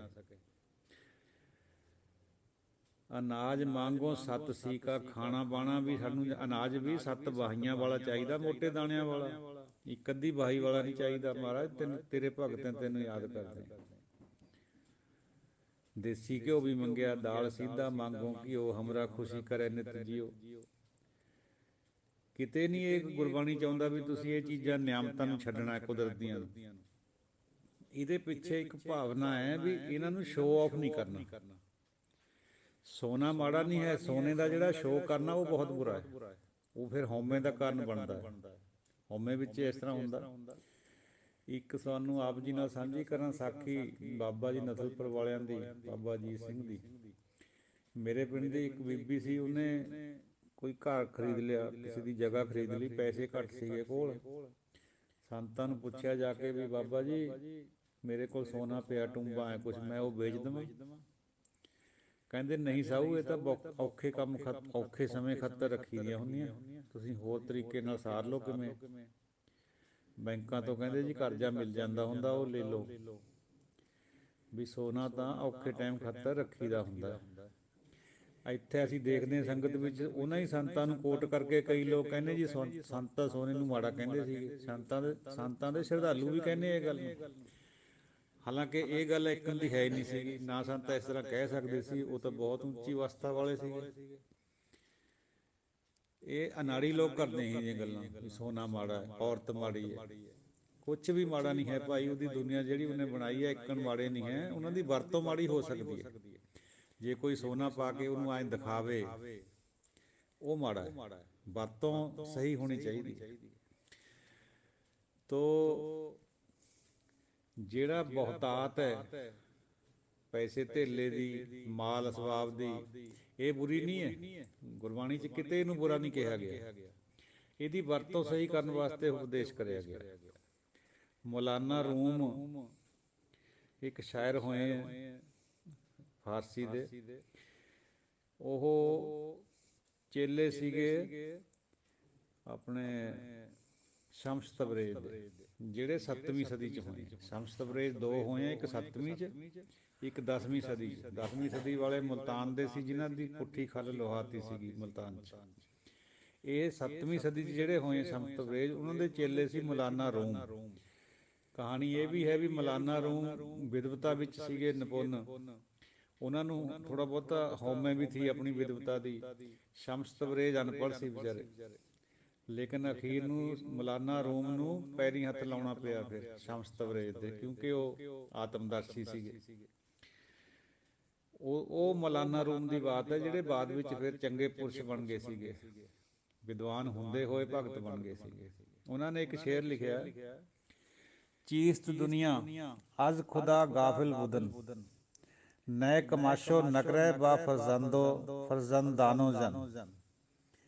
ਦੁਬਾਰੇ ਦੁਹਰਾਉਣਾ, ਚੀਸਤ ਦੁਨੀਆ ਅਜ਼ ਖੁਦਾ ਗਾਫਿਲ ਬੁਦਨ, ਨਏ ਕਮਾਸ਼ੋ ਨਕਰੇ ਬਾ ਫਰਜ਼ੰਦਾਨੋ ਜਨ। ਭਾਵ ਇਹ ਬਈ ਜਿਹੜੇ ਸਾਡੇ ਫਰਜ਼ੰਦ ਹੈ ਜਾਂ ਔਰਤ ਹੈ, ਜ਼ਨ ਜਾਂ ਨਕਰੇ ਸੋਨਾ ਚਾਂਦੀ ਨੂੰ ਕਹਿੰਦੇ, ਇਹਨਾਂ ਤੋਂ ਗਫਲਤ ਨਹੀਂ ਪੈਦਾ ਕਰਨੀ, ਇਹਨਾਂ ਨੂੰ ਵਰਤਣਾ ਹੈ। ਜਿਹੜੀ ਖੁਦਾ ਪ੍ਰਤੀ ਸਾਡੀ ਗਫਲਤ ਹੈ ਉਹਨੂੰ ਛੱਡਣਾ। ਖੁਦਾ ਪ੍ਰਤੀ ਗਫਲਤ ਯਾਨੀ ਬੇਧਿਆਨੀ ਜਾਂ ਲਾਪਰਵਾਹੀ, ਉਹਨੂੰ ਦੂਰ ਕਰਨਾ ਹੈ। ਇਹਨਾਂ ਨੂੰ ਦੂਰ ਕਰਕੇ ਨਾ ਬਹਿ ਜਾਓ ਕਿਤੇ, ਮਾਲ ਚਾਂਦੀ ਨੂੰ, ਅਸਬਾਬ ਨੂੰ, ਜਾਂ ਬੱਚਿਆਂ ਨੂੰ, ਜਾਂ ਪਤਨੀ ਨੂੰ, ਇਹਨਾਂ ਤੋਂ ਵੱਖ ਨਹੀਂ ਹੋਣਾ ਹੈ। ਇਹ 7ਵੀਂ ਸਦੀ ਦਾ ਵਿਚਾਰ ਹੈ, ਇਹੀ ਵਿਚਾਰ ਗੁਰਮਤਿ ਨੇ ਅਪਣਾਇਆ ਹੋਇਆ। ਤੋ ਸਾਧ ਸੰਗਤ ਜੀਓ, ਇੱਕ ਹੋਰ ਸ਼ੇਖ ਸਾਦੀ ਹੋਏ ਈਰਾਨ 'ਚ, ਉਹਨਾਂ ਦਾ ਵੀ ਇੱਕ ਸ਼ੇਰ ਐਸਾ ਹੀ ਹੈ, ਤਰਕ ਦੁਨੀਆ व शैवत अस्त व हब्स, पारसाई न तरके जामा व बस। ਭਾਵੇ ਬਈ ਅਸੀਂ ਜਿਹੜੀਆਂ ਆਪਣੀਆਂ ਸ਼ੈਵਤਾਂ ਹੈ, ਖਾਹਿਸ਼ਾਂ ਹੈ ਜਾਂ ਹਵਸਾਂ ਹੈ, ਇਹਨਾਂ ਨੂੰ ਛੱਡਣਾ ਹੈ।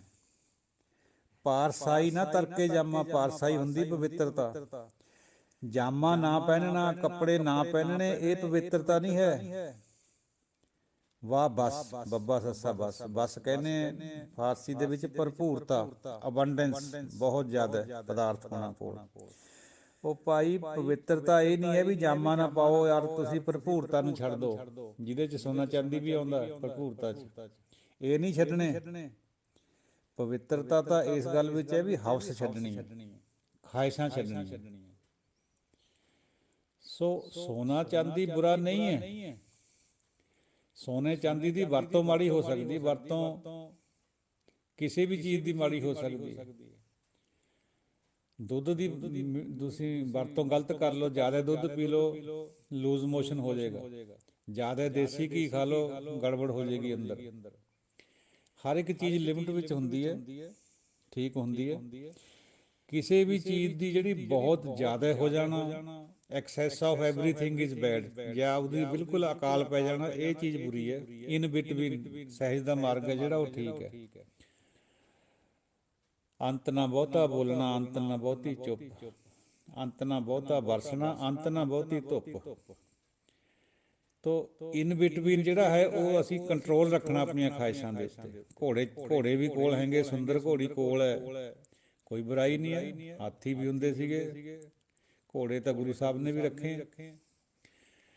ਤੋ ਕੁੱਤੇ ਵੀ ਰੱਖੇ। 6ਵੇਂ ਪਾਤਸ਼ਾਹ ਦੇ ਨਾਲ ਇੱਕ ਬਹੁਤ ਚਿੱਟੇ ਰੰਗ ਦਾ ਇੱਕ ਕੁੱਤਾ ਹੁੰਦਾ ਸੀਗਾ, ਜਿਹੜਾ ਇੱਥੇ ਖਮਾਣੋਂ ਦੌਰੇ ਤੇ ਆਏ ਹੋਏ, ਇੱਥੇ ਸ਼ਾਇਦ ਉਹਦਾ ਸੁਰਗਵਾਸ ਹੋ ਗਿਆ ਸੀ ਕੁੱਤੇ ਦਾ। ਸੋ ਇਹ ਚੀਜ਼ਾਂ ਮਾੜੀਆਂ ਨਹੀਂ ਹੈ ਭਾਈ। ਕਈ ਲੋਕ ਇਹ ਵੀ ਕਹਿੰਦੇ ਆ ਵੀ ਸੰਤਾਂ ਨੂੰ, ਗੁਰੂਆਂ ਨੂੰ ਤੀਰ ਕਮਾਣਾਂ ਦੀ ਕਿਆ ਲੋੜ ਹੁੰਦੀ ਹੈ, ਜਾਂ ਸ਼ਾਸਤਰਾਂ ਦੀ ਕਿਹੜੀ ਲੋੜ ਹੈ। ਇਹੋ ਜਿਹੇ ਲੋਕ ਵੀ ਟਿੱਪਣੀਆਂ ਕਰਦੇ।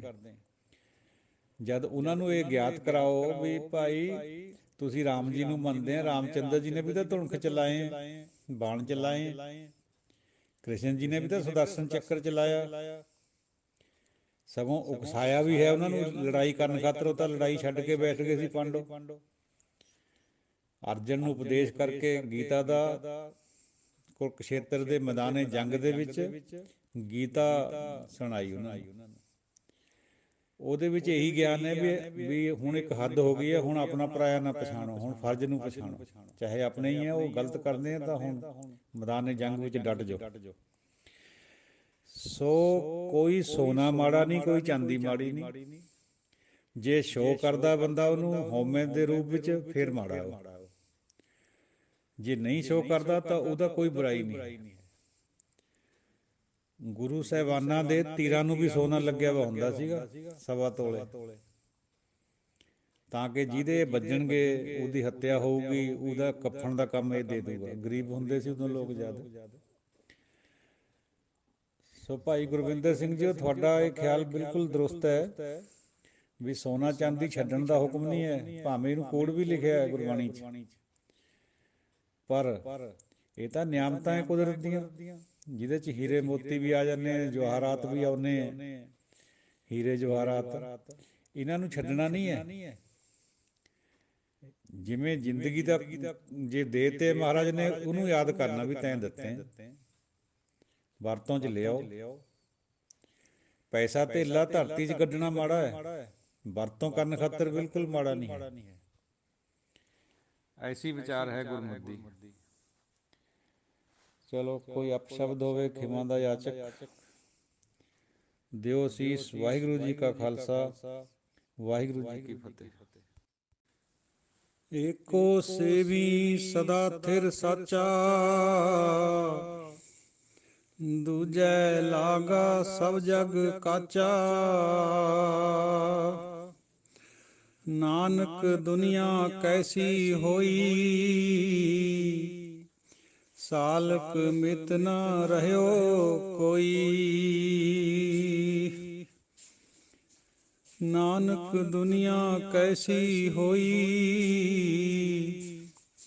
ਸਾਲਕ ਮਿਤ ਨ ਰਹਿਓ ਕੋਈ। ਭਾਈ ਬੰਦੀ ਹੇਤ ਚੁਕਾਇਆ, ਦੁਨੀਆ ਕਾਰਣ ਦੀਨ ਗਵਾਇਆ। ਸ਼ਲੋਕ ਮਹਲਾ ਪਹਿਲਾ। ਸੱਚ ਕਾਲ ਕੂੜ ਵਰਤਿਆ, ਕਲ ਕਾਲਖ ਬੇਤਾਲ। ਬਿਓ ਬੀਜ ਪਤ ਲੈ ਗਏ, ਅਬ ਕਿਉਂ ਉਗਵੈ ਦਾਲ। ਜੇ ਇੱਕ ਹੋਏ ਤਾਂ ਉਗਵੈ, ਰੁੱਤੀ ਹੂੰ ਰੁੱਤ ਹੋਏ। ਨਾਨਕ ਪਾਹੈ ਬਾਹਰਾ, ਕੋਰੈ ਰੰਗ ਨ ਸੋਏ। ਭੈ ਵਿੱਚ ਖੁੰਭ ਚੜਾਈਐ, ਸ਼ਰਮ ਪਹਾ ਤਨ ਹੋਏ। ਨਾਨਕ ਭਗਤੀ ਜੇ ਰਪੈ, ਕੂੜੈ ਸੋਏ ਨ ਕੋਏ। ਮਹਲਾ ਪਹਿਲਾ। ਲੱਭ ਪਾਪ ਦੋਇ ਰਾਜਾ ਮਹਿਤਾ, ਕੂੜ ਹੋਆ ਸਿਕਦਾਰ। ਕਾਮ ਨੇਵ ਸਦ ਪੁੱਛੀਐ, ਬਹਿ ਬਹਿ ਕਰੇ ਵਿਚਾਰ। ਅੰਧੀ ਰਈਅਤ ਗਿਆਨ ਵਿਹੂਣੀ, ਭਾਏ ਭਰੇ ਮੁਰਦਾਰ। ਗਿਆਨੀ ਨੱਚੈ ਬਾਜੇ ਬਾਵੈ ਰੂਪ ਕਰੈ ਸਿੰਗਾਰ ਉੱਚੇ ਕੂਕੈ ਵਾਦਾ ਗਾਵੈ ਜੋਦਾ ਕਾ ਵਿਚਾਰ ਮੂਰਖ ਪੰਡਿਤ ਹਿਕਮਤ ਹੁਜਤ ਸੰਜੈ ਕਰੈ ਪਿਆਰ ਧਰਮੀ ਧਰਮ ਕਰੈ ਗਵਾਵੈ ਮੰਗੈ ਮੋਖ ਦੁਆਰ ਜਤੀ ਸਧਾਵੈ ਜੁਗਤ ਨ ਜਾਣੈ ਛੱਡ ਬਹਿ ਘਰ ਬਾਰ ਸਭ ਕੋ ਪੂਰਾ ਆਪੇ ਹੋਵੈ ਘਟ ਨ ਕੋਈ ਆਖੈ ਪਤ ਪਰਵਾਣਾ ਪਿਛੈ ਪਾਈਐ ਤਾਂ ਨਾਨਕ ਤੋਲਿਆ ਜਾਪੈ ਮਹਿਲਾ ਪਹਿਲਾ ਬਦੀ ਸੋ ਬਜਗ ਨਾਨਕਾ ਸੱਚਾ ਵੇਖੈ ਸੋਏ ਸਭਨੀ ਛਾਲਾਂ ਮਾਰੀਆਂ ਕਰਤਾ ਕਰੇ ਸੋ ਹੋਏ ਅੱਗੇ ਜਾਤ ਨਾ ਜੋਰ ਹੈ ਅੱਗੇ ਜਿਉ ਨਵੇ ਜਿਨ ਕੀ ਲੇਖੈ ਪਤ ਪਵੈ ਚੰਗੇ ਸਈ ਕੇ ਪੌੜੀ ਧੁਰ ਕਰਮ ਜਿਨਾ ਤੁਧ ਕੋ ਪਾਇਆ ਤਾਂ ਤਿਨੀ ਖਸਮ ਧਿਆਇਆ ਇਹਨਾਂ ਜਨਤਾ ਕਹਿ ਬਸ ਕਿਛ ਨਹੀਂ ਤੁਧ ਵੇਖੀ ਜਗਤ ਉਪਾਇਆ ਇਕ ਨਾਨੋ ਤੂੰ ਮੇਲ ਲਹੈ ਇਕ ਆਪੋਂ ਤੁਧ ਖੁਆਇਆ ਗੁਰ ਕਿਰਪਾ ਤੇ ਜਾਣਿਆ ਜਿੱਥੈ ਤੁਧ ਆਪ ਬੁਝਾਇਆ ਸਹਜੇ ਹੀ ਸੱਚ ਸਮਾਇਆ ਗੁਰ ਕਿਰਪਾ ਤੇ ਜਾਣਿਆ ਜਿੱਥੈ ਤੁਧ ਆਪ ਬੁਝਾਇਆ ਸਹਜੇ ਹੀ ਸੱਚ ਸਮਾਇਆ। ਸਤਿਗੁਰਾਂ ਦੀ ਸਜੀ ਹੋਈ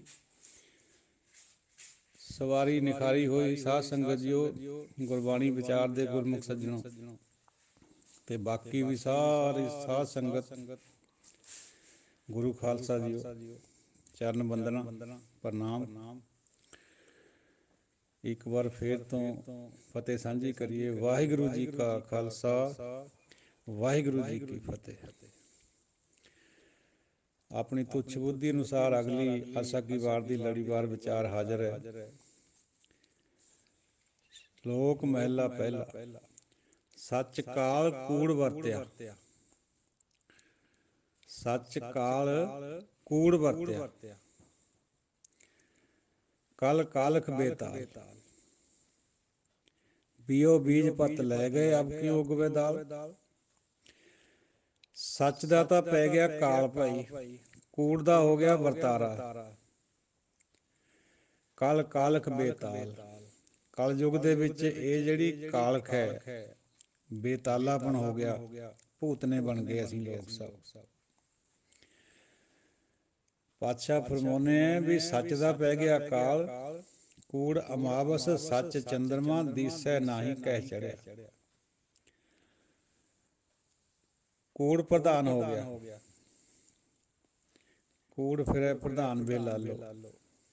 ਪਾਪ ਕੀ ਜੰਜ ਲੈ ਕਾਬਲ ਧਾਇਆ, ਜੋਰੀ ਮੰਗੇ ਦਾਨ ਵੇ ਲਾਲੋ।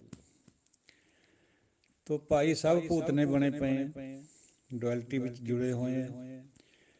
ਜਿਨ੍ਹਾਂ ਨੇ ਸਾਬਤ ਬੀਜ ਬੀਜਿਆ ਉਹ ਤਾਂ ਲਾਹਾ ਲੈ ਗਏ, ਆਪਣੀ ਇੱਜ਼ਤ ਨਾਲ ਇੱਥੋਂ ਗਏ। ਬੀਜ ਤੋਂ ਮਤਲਬ ਹੈ ਨਾਮ ਦਾ, ਨਾਮ ਦਾ ਬੀਜ ਹਿਰਦੇ 'ਚ ਬੀਜਿਆ।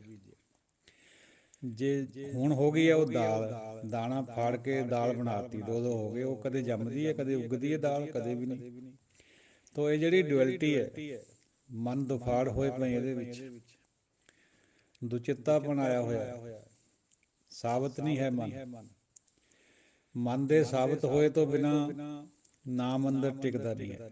ਕਿਵੇਂ ਰੁੱਖ ਉੱਗਿਆ ਹੋਊਗਾ ਬੀਜ ਵਿੱਚੋਂ ਜੇ ਮਨ ਦੁਫਾੜ ਹੋਵੇ ਜਾਂ ਦਾਣਾ ਦੁਫਾੜ ਹੋਵੇ।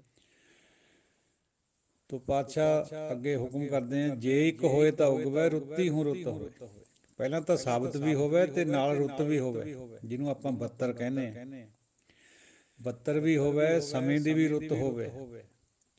ਜਿਸ ਸਮੇਂ ਕੋਈ ਫਸਲ ਬੀਜੀ ਜਾਂਦੀ ਹੈ ਉਹ ਰੁੱਤ ਵੀ ਹੋਵੇ, ਦਾਣਾ ਵੀ ਸਾਬਤ ਹੋਵੇ, ਫੇਰ ਉੱਗਦਾ ਦਾਣਾ। ਤੋ ਸਾਡਾ ਜਿਹੜਾ ਆਚਰਣ ਹੈ ਉਹਦੇ ਵਿੱਚ ਇੱਕ ਤਾਂ ਸਾਡਾ ਮਨ ਇੱਕ ਹੋਵੇ, ਦੁਚਿੱਤੀ ਨਾ ਹੋਵੇ, ਡੁਐਲਿਟੀ ਨਾ ਹੋਵੇ। ਫਿਰ ਗੁਰੂ ਦੀ ਸੰਗਤ ਕਰੀਏ। ਇਹ ਜਿਹੜੀ ਸੰਗਤ ਕਰਨੀ ਹੈ ਇਹੀ ਰੁੱਤ ਹੈ।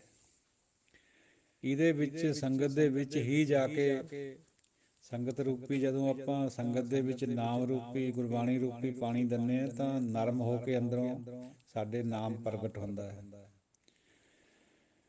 ਨਾਨਕ ਪਾਹੈ ਬਾਹਰਾ ਕੋਰੇ ਰੰਗ ਨਾ ਸੋਏ।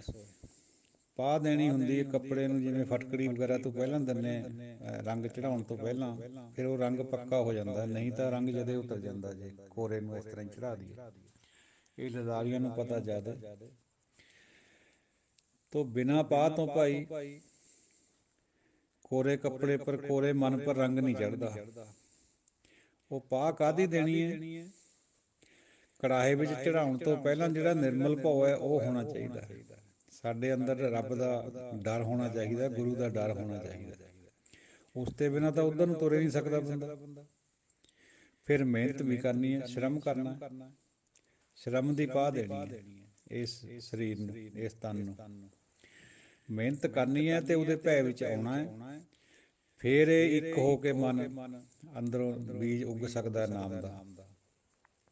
ਨਾਨਕ ਭਗਤੀ ਜੇ ਰੱਪੈ ਕੂੜੈ ਸੋਏ ਨ ਕੋਏ।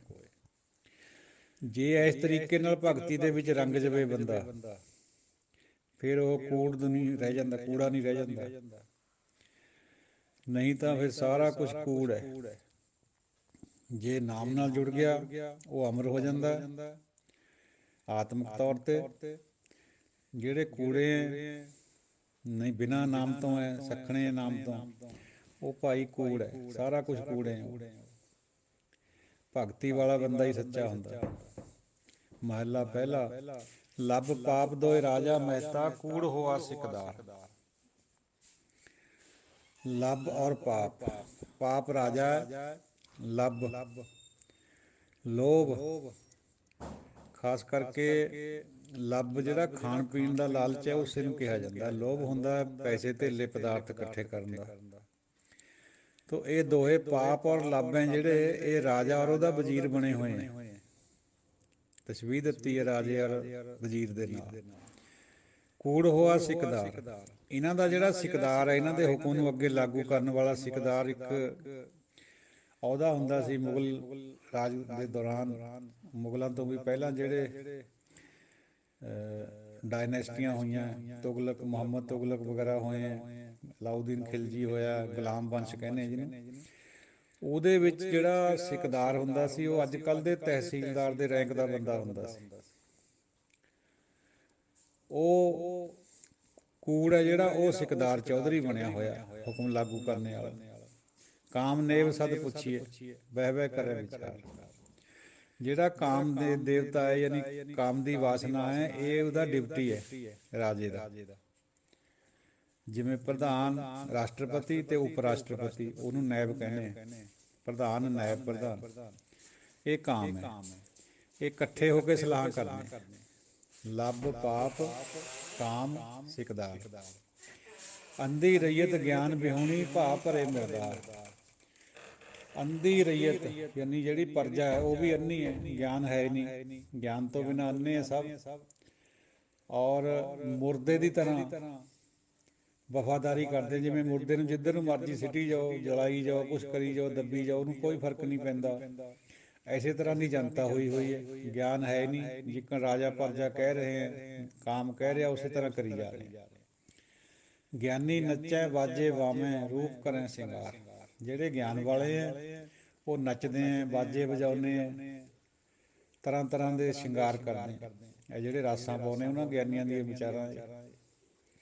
ਉੱਚੇ ਕੂਕੈ ਵਾਦਾ ਗਾਵੇਂ, ਉੱਚੀ ਉੱਚੀ ਪੁਕਾਰਦੇ ਹੈ।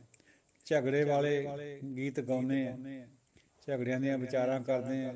ਫਿਰ ਯੋਧਿਆਂ ਦੀਆਂ ਵਿਚਾਰਾਂ ਕਰਦੇ ਹੈ, ਗਾਉਂਦੇ ਹੈ। ਮੂਰਖ ਪੰਡਿਤ ਹਿਕਮਤ ਹੁਜਤ, ਸੰਜੈ ਕਰੇ ਪਿਆਰ। ਪੰਡਿਤ ਮੂਰਖ ਹੋਏ ਹੋਏ ਹੈ, ਦਲੀਲਬਾਜ਼ੀ 'ਚ ਪਏ ਹੋਏ ਹੈ, ਹੁਜਤਾਂ ਕਰਦੇ ਹੈ, ਪਰ ਪਿਆਰ ਕਰਦੇ ਹੈ ਸੰਜੇ ਨਾਲ, ਪੈਸੇ ਧੇਲੇ ਨਾਲ। ਪੈਸਾ ਧੇਲਾ ਗੁਜਰਾਨ ਖਾਤਰ ਤਾਂ ਸਾਧ ਸੰਗਤ ਜੀ ਜ਼ਰੂਰੀ ਹੈ, ਪਰ ਇਕੱਠਾ ਕਰਨਾ, ਲੋਕਾਂ ਨੂੰ ਮੂਰਖ ਬਣਾ ਕੇ। ਗੁਰੂ ਸਾਹਿਬ ਤਾਂ ਫਰਮਾਉਂਦੇ, ਪੰਡਿਤ ਤੂੰ ਮੂਰਖ ਹੈ ਜਿਹੜਾ ਇਹ ਕੰਮ ਕਰ ਰਿਹਾ। ਤੇਰੇ ਕੋਲ ਗਿਆਨ ਵੀ ਹੈ, ਤੇਰੇ ਕੋਲ ਧਾਰਮਿਕ ਗ੍ਰੰਥ ਵੀ ਹੈ, ਤੂੰ ਫਿਰ ਵੀ ਇਹ ਕੰਮ ਕਰ ਰਿਹਾ। ਧਰਮੀ ਧਰਮ ਕਰੈ ਗਵਾਵੇਂ, ਗਾਵਾ ਮੈਂ ਮੰਗੇ ਮੋਖ ਦੁਆਰ। ਜਿਹੜੇ ਧਰਮੀ ਐ ਸੋ ਕਾਲਡ ਬੰਦੇ, ਜਿਨ੍ਹਾਂ 'ਚ ਪੰਡਿਤ ਵੀ ਆਉਂਦਾ, ਉਹ ਫਿਰ ਧਰਮ ਕਰਕੇ ਤੀਰਥ ਵਗੈਰਾ ਦਾ ਉਹ ਇਹ ਮੁਕਤੀ ਮੰਗਦੇ ਆ। ਉਹ ਮੁਕਤੀ ਮੰਗਣ ਕਰਕੇ ਹੀ ਆਪਣਾ ਧਰਮ ਗਵਾ ਲੈਂਦੇ, ਕਿਉਂਕਿ ਮੁਕਤੀ ਸਾਧ ਸੰਗਤ ਜੀ ਉਹ ਸਾਰੇ ਧਰਮਾਂ ਦੇ ਵਿੱਚ ਹੈ ਕਿਸੇ ਨਾ ਕਿਸੇ ਰੂਪ 'ਚ। ਬਹੁਤਿਆਂ ਕਰਕੇ ਤ੍ਰੈਗੁਣੀ ਮੁਕਤੀ ਹੈ, ਦੋ ਫਿਰਕੇ ਐਸੇ ਹੈ ਉਹਨਾਂ ਦੇ ਵਿੱਚ ਮੁਕਤੀ ਹੈ ਜਿਹੜੀ ਉਹ ਸਪਿਰਚੁਅਲ ਹੈ, ਯਾਨੀ ਰੱਬੀ ਮੁਕਤੀ ਹੈ। ਉਹ ਹੈ ਇੱਕ ਤਾਂ ਗੁਰਬਾਣੀ, ਗੁਰਮਤ। ਗੁਰਬਾਣੀ ਵਿੱਚ ਵੀ ਇਸੇ ਮੁਕਤੀ ਦਾ ਜ਼ਿਕਰ ਹੈ, ਜਿਹੜੀ ਕਿ ਜਿਉਂਦੇ ਜੀ ਹੁੰਦੀ ਹੈ। ਜਿਉਂਦੇ ਜੀ ਮਨ ਮਰ ਜਾਵੇ ਤੇ ਮਨ ਦੇ ਵਿੱਚ ਨਾਮ ਚੱਲ ਪਵੇ, ਗੁਰੂ ਦੇ ਚਰਨਾਂ ਨਾਲ ਪ੍ਰੀਤ ਪੈ ਜਾਏ, ਇਹੀ ਮੁਕਤੀ ਹੈ। ਇਹੀ ਵੇਦ ਵਿਆਸ ਨੇ ਕਹੀ। ਬਾਕੀ ਸਾਰੀਆਂ ਮੁਕਤੀਆਂ ਤ੍ਰੈਗੁਣੀ ਹੈ। ਕਿਸੇ ਨੇ ਕਿਹਾ ਜੀ 5 ਵਿਕਾਰਾਂ ਦਾ ਖਾਤਮਾ ਕਰ ਦਿਓ, ਇਹੀ ਮੁਕਤੀ ਹੈ। ਕਿਸੇ ਨੇ ਕਿਹਾ ਇਸ਼ਟ ਦੇ ਦੇਸ਼ ਚਲੇ ਜਾਓ, ਇਹੀ ਮੁਕਤੀ ਹੈ। ਕਿਸੇ ਨੇ ਕਿਹਾ ਜੀ ਇਸ਼ਟ ਵਰਗੇ ਹੋ ਜਾਓ, ਇਹੀ ਮੁਕਤੀ ਹੈ।